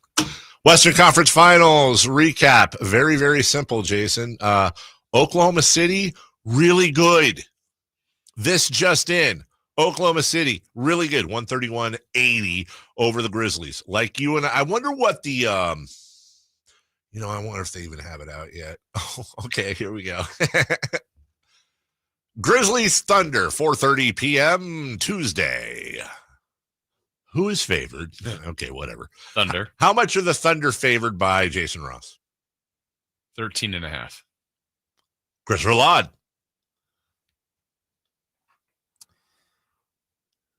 10.5. The Oklahoma City Thunder are favored by 14.5. Jason, like I would be so tempted if I bet, which I don't, 1-800-GAMBLER. I would be so tempted to take the Grizzlies. How often do you see that? Right. But then are you overthinking it? Like, okay, that's why Vegas makes money. Yeah. But how often have you seen? Maybe I'm not saying they're going to win. Yeah. But how often? How surprised would you be? None at all. If we hear the announcers at some point during that game say something to the effect of, and this is a much different Grizzlies team than we saw on Sunday. Yeah. It would be hard to do worse, but the Kings could have been in that spot where they could have won the game here and then went to Memphis and won and played that early morning game on Sunday. Would the Kings have been closer than 51? And that's the problem, Jason, is I absolutely think they would have been close. We would have lost by maybe 35. Yeah. We would have made it a much better game. How embarrassing. Yeah. Imagine being but would you rather be the Grizzlies or whatever, but because the pick's out. It's almost like, would you rather just be put out of your misery, have to go through this 4 more times? Timberwolves went in, beat the Lakers. That was 2 of the 4 Western Conference matchups saw road winners. 7:00 Tuesday as well. Who's favored by how much? Lakers by 4.5. Chris Roulard. Big breath out of his nose. Minnesota by 1.5. Minnesota by 1.5. Chris went for it, and that was a bad decision. The Lakers are favored by 6.5. Okay. Okay. Monday, the Nuggets host the Clippers. That was the game of the weekend. That was back and forth, overtime, all that. Who's favored by how much, Jason? I think it should be the Clippers, but I'm going to say it's Nuggets by 2.5. Chris Roulard. Clippers 1.5. We have a half correct answer. Each of you are correct. Clippers by 2.5 or Nuggets by Wait, what did you say it was? Clippers by 1.5. Oh, never mind. You're totally right. Clippers by 1.5. I got mixed up.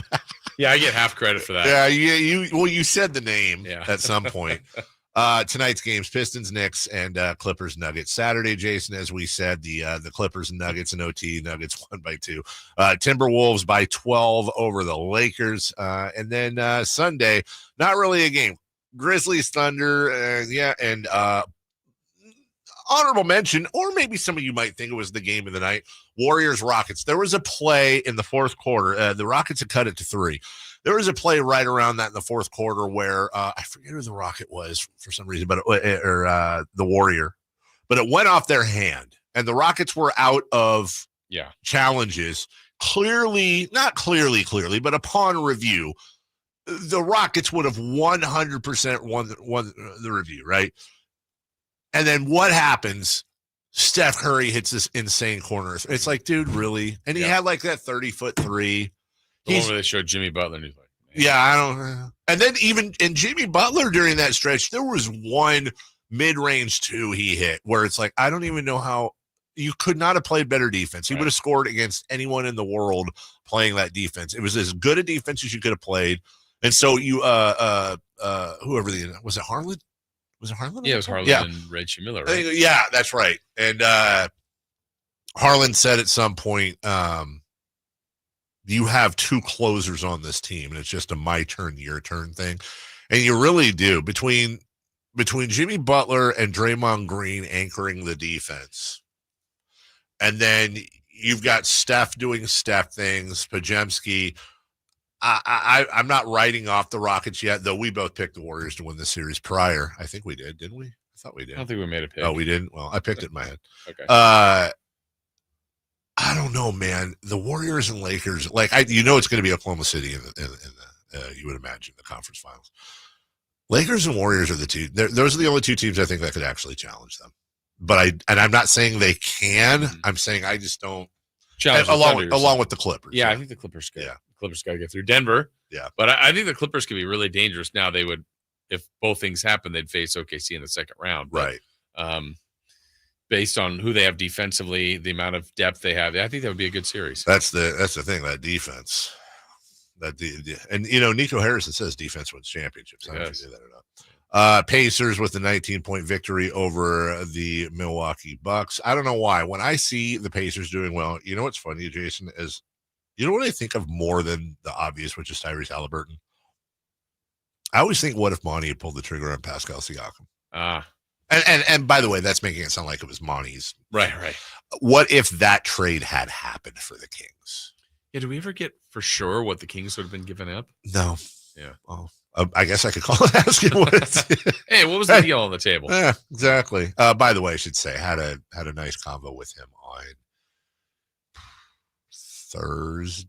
Friday, maybe. I don't know. It was the end of the week last week. I had a good combo with him off air. I obviously won't share that other than I will share one thing I don't think he would mind. First off, he said to say thank you to you. That he always enjoyed his visits on the program. And then, yeah, he would. Well, you know what? If he cares, screw him. I'm doing it. He said, you know, we talk mostly about family and stuff, but basketball related, he said, the only regret I have is we didn't do more for the fans. Like they're the best fans in the NBA. Like they're the best fans. I'll always be a Kings fan. And by the way, this is like on the phone off the air, like on my kids. I'm basically quoting him. I'm not trying to talk him up. Yeah. He just said, he said, my favorite memory, was, at the end of game 1 against the Warriors and how loud it was and going like the whole game. And then what did he say? He said, it's so crazy. Now I'm paraphrasing, but basically he said, we're getting our butts kicked against Dallas. Like everyone knows at some point during the fourth, like we're probably losing. And then we hit like 2 baskets in a row. And the whole place is just going insane on a moment's notice. Because there's just, I've been, you know, he said the fan bases he's been around, and no offense to them, they're all great, but he said there's just nothing like Kings fans. That's cool. And, you know, so it's like a weird thing because he's like, I really, truly, like, you know, you think like, oh, well, I'm leaving, like, let's see what happens now that I'm going. And he's like, I would give anything for them to win a title. I don't even care if it's next year. Now, again, I'm super paraphrasing here, but he just was very complimentary of Kings fans and regret in not being able to, you know, to which I was like, hey, dude, look, we got the beam team. Like, that's the best moments we've had since the Adelman run, which is great. And I'll forever, I'm not trying to say he was perfect. I'm not even trying to say he deserved to keep his job. That's a fair debate. What I'm saying is that under Monty McNair's tenure, it's the second best tenure since Rick Adelman. And I don't think, I think as stories are telling and showing, not all these things were his fault. Now, I'm sorry. I was going to say I can blame him for not getting a power forward. I can blame him for sitting on his hands and, you know, not doing. We should have made more moves after that year when we lost to the Warriors. But other than that, you know. Yeah, that voice that he has, that Doug, I'm sure Vlad, whatever, just like wanting to do more for these great people of Sacramento is kind of what's going for all those guys. The best fans in the world, man, and they deserve a hell of a lot more. We'll take a break. Should the team store finally release a commemorative puffy vest in Monty's honor? I say yes. I say absolutely yes. When we come back, we're going to crosstalk. I saw him downstairs with Alan Stiles at 9:43, but we'll get to what to watch and clean up some other stuff from the show coming up right after this. Breaking: the Sacramento Kings and Scott Perry are finalizing a deal for him to become the next GM of the Kings. Keep it here for up-to-date breaking Sacramento Kings news. Sacktown Sports 1140. I'm Ken Korak with your Green and Gold Report, brought to you by Comcast Business, powering possibilities. Well, a little historical perspective on Jacob Wilson's 15-game hitting streak to begin the season, which ended on the 13th against the Mets. In the expansion era, the only longer streak by an athletic to start a season, Stan Javier hit in 17 straight in 1994. The Athletics record, Hank Majeski, 19 straight in 49. Comcast Business is powering the engine of modern business with reliable connectivity, enhanced cybersecurity, advanced fiber solution, and Wi-Fi backup. Comcast Business helps turn today's small businesses into engines of modern business. For details on special offers, including free professional installation and up to a $500 Visa prepaid card on qualifying internet bundles, log on to business.comcast.com. Comcast Business, powering possibility.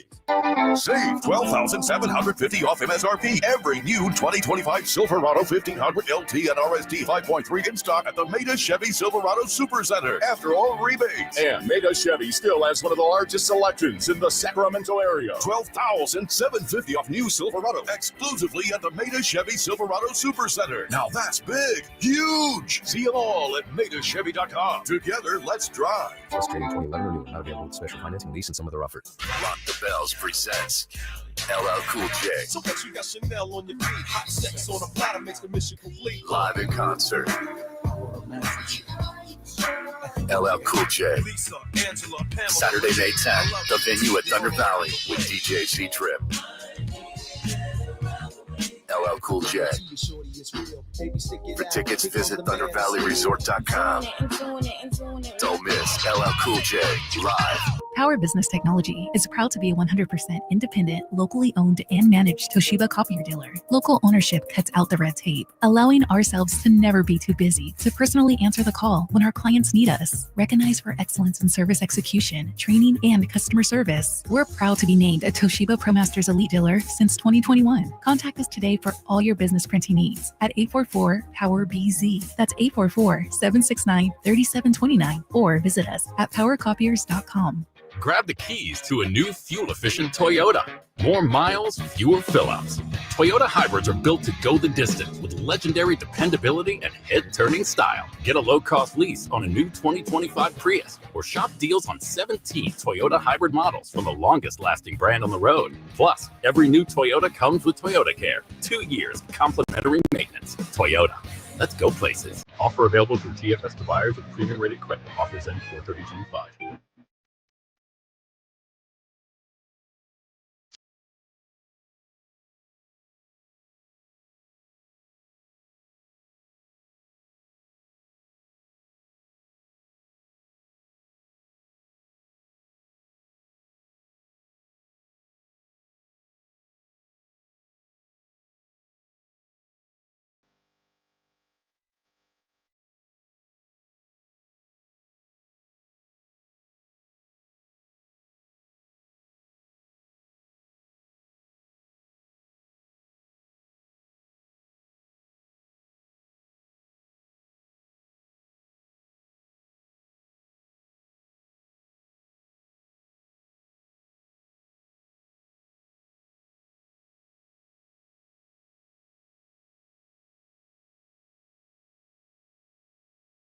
Waking you up with the best in local sports. It's the Carmichael Dave Show with Jason Ross On Sacktown Sports. All right, coming up in a few minutes, we will have Crosstalk with Alan Stiles and celebrity birthdays to wrap up the Monday edition of the show. As we continue on here, what to watch coming your way here in just a moment. As we roll right along on this beautiful, beautiful Monday morning. I go potty. Okay. There's a line. Really? No, there's somebody in the upstairs one. Gross. No, it's just, number one. Nothing to, tell a story about. Okay. Sorry about that. What'd I miss? Everything. Was it the segment of all segments? Mm-hmm. Okay. Giants aren't playing tonight. Yeah, they are. They're hosting the Brewers. So, got you. Yeah. Speaking of the Brewers, we talked to Greg Vaughn earlier. Thanks to him. See what they did yesterday to the A's? Yeah. As far as stolen bases? Yeah, there was a lot of is stolen base back? Did they have 6 in the first inning? I'm like, wait, 6 in an inning? At that point, do you just kind of want to pull the catcher? Not Shea Langoliers. I mean, how about the pitcher? Do a better job of holding them on. Voof, right? Yeah, somebody. I don't know how many they ended up with, 8 or 9. I can't remember how many stolen bases. Well, let's see. Well, Frelick got caught. Imagine that. Yeah. Yelich had 1. Rhys Hoskins had 1. Contreras had 1. Terang had 3. Frelick had 2 and got caught stealing. And Durbin had 1. So I think that's 9 or 10 maybe. Jeez Louise. Yeah. What's going on there? That on Langoliers and Springs, amongst others. TJ McFarland's ERA is up to a nice 10.13. Not to be outdone, Noah Murdoch 10.64. Oh, Noah. Noah. Congratulations, by the way, to Justin Thomas getting a big win over the weekend in the golf tournament. I know nobody cares, but I care. So you got the Giants and Brewers tonight. The Giants have lost 4 of 6, but they put old Robbie Ray 3-0 this year on the mound. Robbie Ray and Justin Verlander are in a kind of a little bit of a contest, I think, for sort of the Jason Ross beard look. not like a full beard. Oh, sorry, I scrolled up there. See, he's got it's like that's a full beard. But well, no, you're okay. You're 100% correct. It's a full beard. Yours is a full beard right now. But I feel like, why do I feel like a full beard is thicker? Like this is a nicely trimmed beard that's very short. It's not 5 o'clock shadow, but it's like 3 day o'clock shadow or whatever, right? And then Justin Verlander. So that's kind of 5 o'clock shadow, right? Yeah. God, he looks like somebody I've always thought too. He looks like either somebody. You know who he looks like in this picture? I don't know. Maybe this is just me. Does he look like, if I told you, if you didn't know anything, right? You didn't know who Justin Verlander was, and I showed you this picture, and I said, that's actually Simon Cowell's son. Would you buy it? I could see it. I don't know why I've always. Is he still with what's her face? I believe so. Yeah. What is her name? Oh God. I know the picture. There's a picture of her riding a horse. I know that one. No, there's a very famous picture. She's riding a horse. Oh God, what is her name? You want some hints? Yeah, I really do, because I am. Her last name could be a direction. North, south, east. Or what's another way to say north? Up. Oh, Kate Upton. Thank you. Good hint. Good hint. No, that's a really good hint. You know what? You know what would have been another really good hint? BJ. What? BJ. Upton. Oh. Yeah. Yeah. BJ Upton. Mm-hmm. Remember? Yeah. He played baseball. He did. For the team. Days are off. Yeah. Back home tomorrow. They will not give up runs today. No. Or stolen bases. No. And then tonight's NBA. It'll be an entertaining one, Jason, if you will. I know we'll be eating in front of the television, me and the kiddos. Pistons at Knicks, Clippers, Nuggets. Those should be two very good games tonight. Although the Knicks will you be watching that or Jeopardy? In this case, no. As a matter of fact, I am proud to report that last night, where I did say we want to watch the show Lost with the kids. Remember the show Lost? Yeah. But it's like a 2-hour premiere. But the kids don't have school today because that's how it is. They just had spring break last week.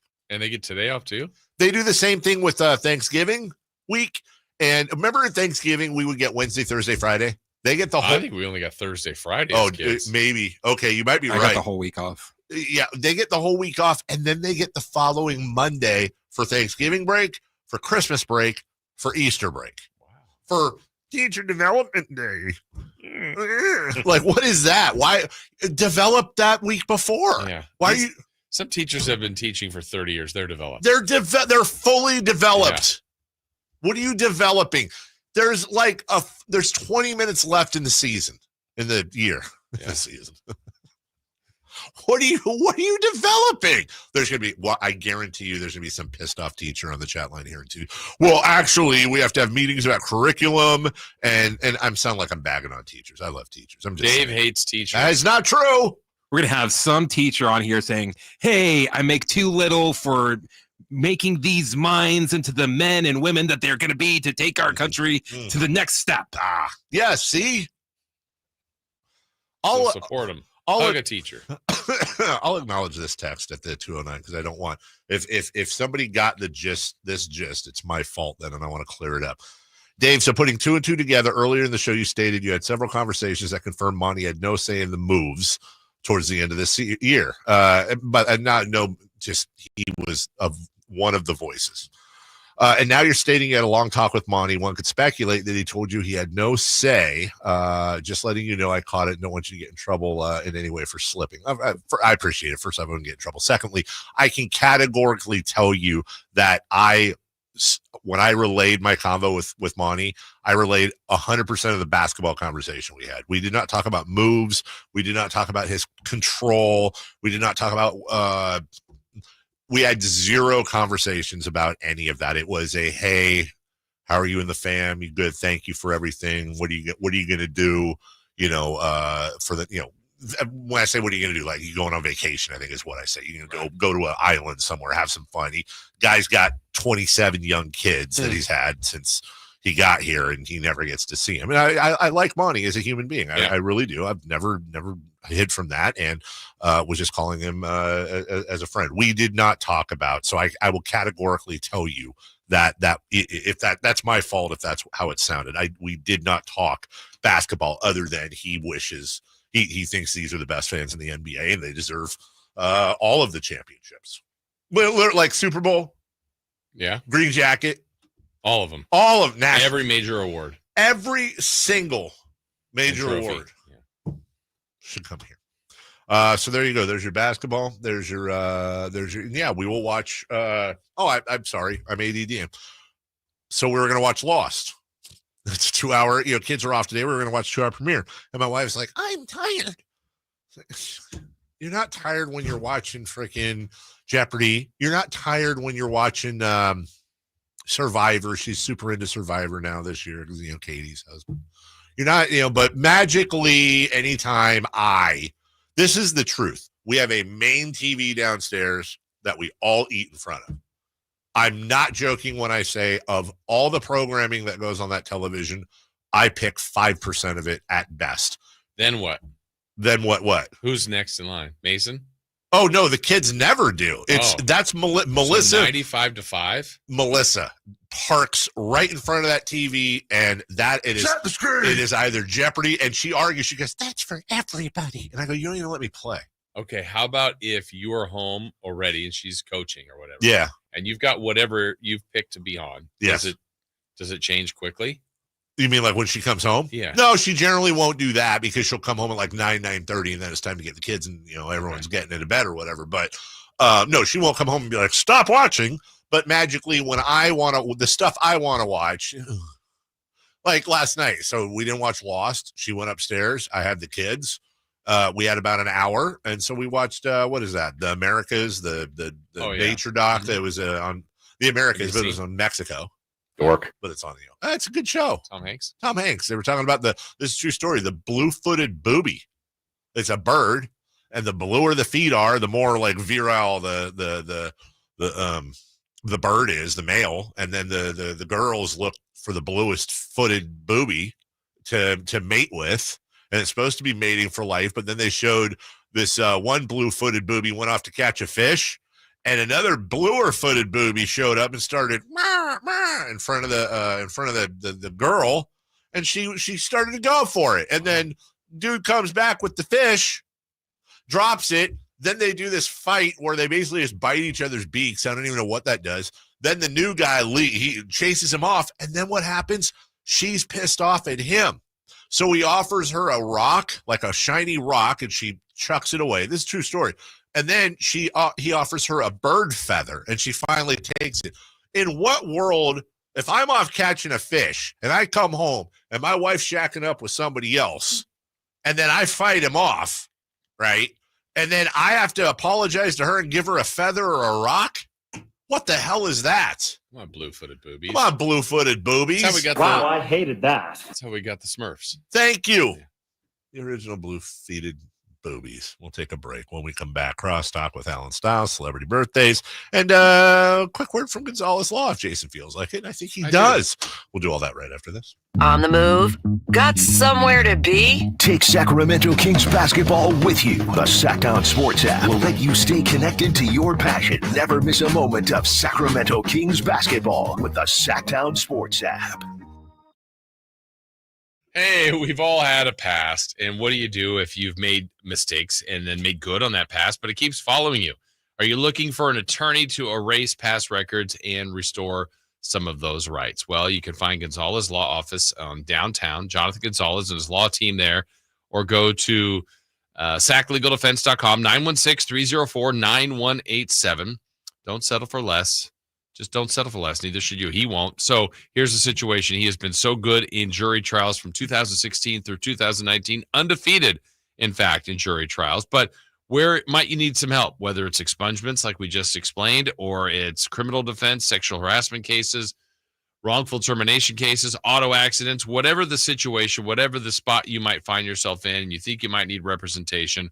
Jonathan Gonzalez is local right in downtown and is here to help. Again, 916-304-9187 or saclegaldefense.com. Whoa, it's you, the Capital One Bank guy. That's what they call me. Mind if I get a selfie? Yeah, sure thing. Say no fees or minimums on your Capital One checking account.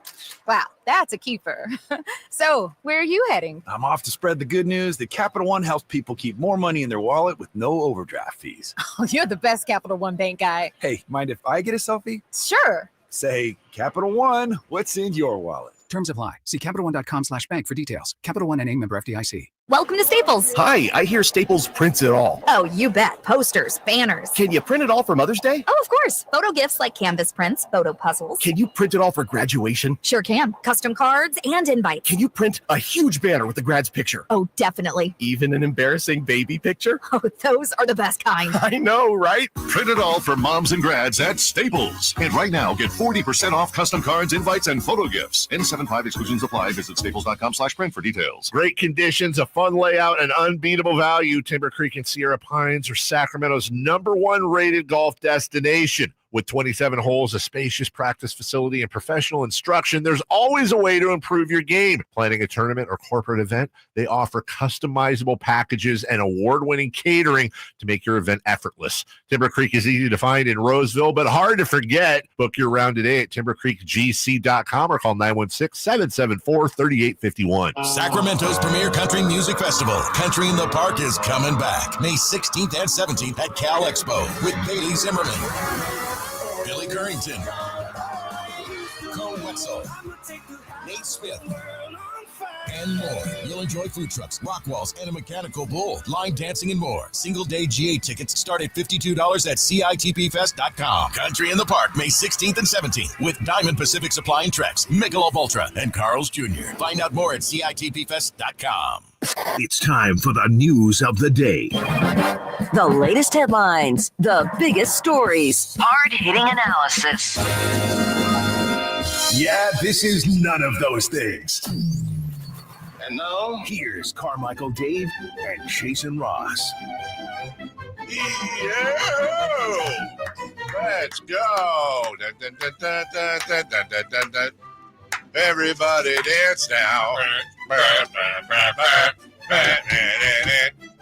You just combined like 5 songs. I did. That's called a remix. No. It's a reimagination. He needs a thing to. No, it's fine. Yep. Are we sharing a plug here? Oh, yeah. Yeah. Well, let's see how the volume is. Just had a moment. I want you to turn it to the volume you're most comfortable with. This is fine. Are you sure? Is this what you would have if you were hosting? There you go. Did you just turn it up or down? Up. You did? That didn't make a difference for me. How was your weekend? Good. Busy. Was at River Cats all weekend long. Full weekend. Yeah, it was Thursday through Sunday, but a lot of fun. Easter Bunny threw out the first pitch yesterday, so that was great. How was it? Yeah, how was it? Short hop. Short hop. Hey, like a bunny. Yeah. You had a crosstalk tease in the hallway. Mm-hmm. He said, you guys are going to talk about some things today. And then it was something about how you disagree with us about something. Yeah. Or feel a different way. Yeah, not necessarily a disagree, but just with the whole Marvin Bagley, Davion Mitchell thing. Yeah. Can we relax a little bit? I know part of it is just having some fun because. Yeah. But we're the joke is essentially we're treating the Kings like they're good luck Chuck. I remember that was a show, but it wasn't a show. Chris, it was a movie that I didn't watch. Oh, but what translate? We're treating him like what? Basically, in Good Luck Chuck, this is when Dane Cook was at his height. Yes, Dane Cook. And basically in the movie, Joe Pittman's favorite comedian. After someone dated Dane Cook, okay, they would find the love of their life and get married. Right. So the Kings are essentially Dane Cook and Good Luck Chuck. After you date the Kings. Right. Well, let's see. Michael Malone won a championship. Dante DiVincenzo is in the playoffs. Davion Mitchell was a difference maker the other night. Marvin Bagley went 8 of 8 in 17 minutes in a blowout. These things aren't. It's just coincidence. This is not linear. All right. Come on. We But know Davion what Marvin got traded by the team the Kings traded him to. Yeah. Okay. That's a great point. So does that Does the we missed out on this guy thing? Because I used to have this argument on your guys' side about Hassan Whiteside, who we originally drafted in the DeMarcus Cousins draft. Does the we missed out on that guy officially expire once that guy has been traded? Well, I guess not, because if he was like an all-star and got traded for another all-star, but I mean, this is his third team. It's just a slippery slope. Marvin's man. fun. Marvin's that's not. The Marvin's Davion thing is interesting because okay, cool. That hurts. Let's put Davion back on the team, right? Yeah. And now all of a sudden we're treating Davion like he's Rajon Rondo. No, you're I right. mean, come on. But and he did have a good game. Don't get me wrong. But okay, cool. So now you got 6'2" Davion, 6'3" Keon, and 6'2" or 6 whatever 6'4" Malik Monk. Devin Carter and Malik Monk. And Davion is just because you're in a bad point guard situation doesn't mean that Davion it would have helped a little bit. But I don't remember. Davion was kind of a combo guard too. You're right. Here's the problem, I think, for Kings fans is it's more of the if someone tells you your mama joke, they're not talking about your specific mother. It's the royal your mama. This is the royal point guard thing. It's not specifically about Davion Mitchell. It's about we had Tyrese Halliburton, De'Aaron Fox, and Davion Mitchell all on this team. Yes. And Monty McNair drafted 700 point guards in his tenure. And we're sitting here right now going, we need point guards. Guards. He drafted guards. Right. But I got to look on social media, and it's Kings really fumbled 3 elite point guards. And De'Aaron Fox and Tyrese Halliburton, sure. But it's like those memes with the 3 dragons. And that's no disrespect to Davion. No way are you doing that. It's no disrespect to Davion, but what are we doing here? Is he the dragon with the tongue hanging out? Three elite point guards. Can we stop it? You know this meme? No. Okay, I'm going to show you. I think if the Kings would have traded De'Aaron when Dave said they should have traded him, thank you, the Kings would be in better shape. I'm the guy that's. Thank you. I do want to have the conversation that now that De'Aaron is not in Sacramento anymore, can we just admit that Tyrese Halliburton is better? Can we do that now? No. Is that okay? No. I don't think he is. Yeah, I don't know. I think he's better? I think it's okay. Let me change the question. Well, let me fit up my narrative. How many? Yes. let me make sure that I'm right. He's saying the dragon on the right is Davion Mitchell. Okay. Okay, that's really good. Okay. Come on, man. Come on. Yeah. That's accurate. How many GMs right now would take De'Aaron over Tyrese Halliburton if they had to choose? Because I don't think it's that many. Actually, so better versus ceiling, I guess, is the question. No, that's a good point. I feel like I think it depends on the need of the team. Yeah, Jason. Yeah, he's gone now. We can be honest. I am. Hold on. Wait. Known liar, Jason Ross. We skated over something. Oh no. I've never been more beaten up over my take that every minute De'Aaron Fox is on this team is malpractice by the front office. That was when they had Fox and Halliburton. Killed for it for years.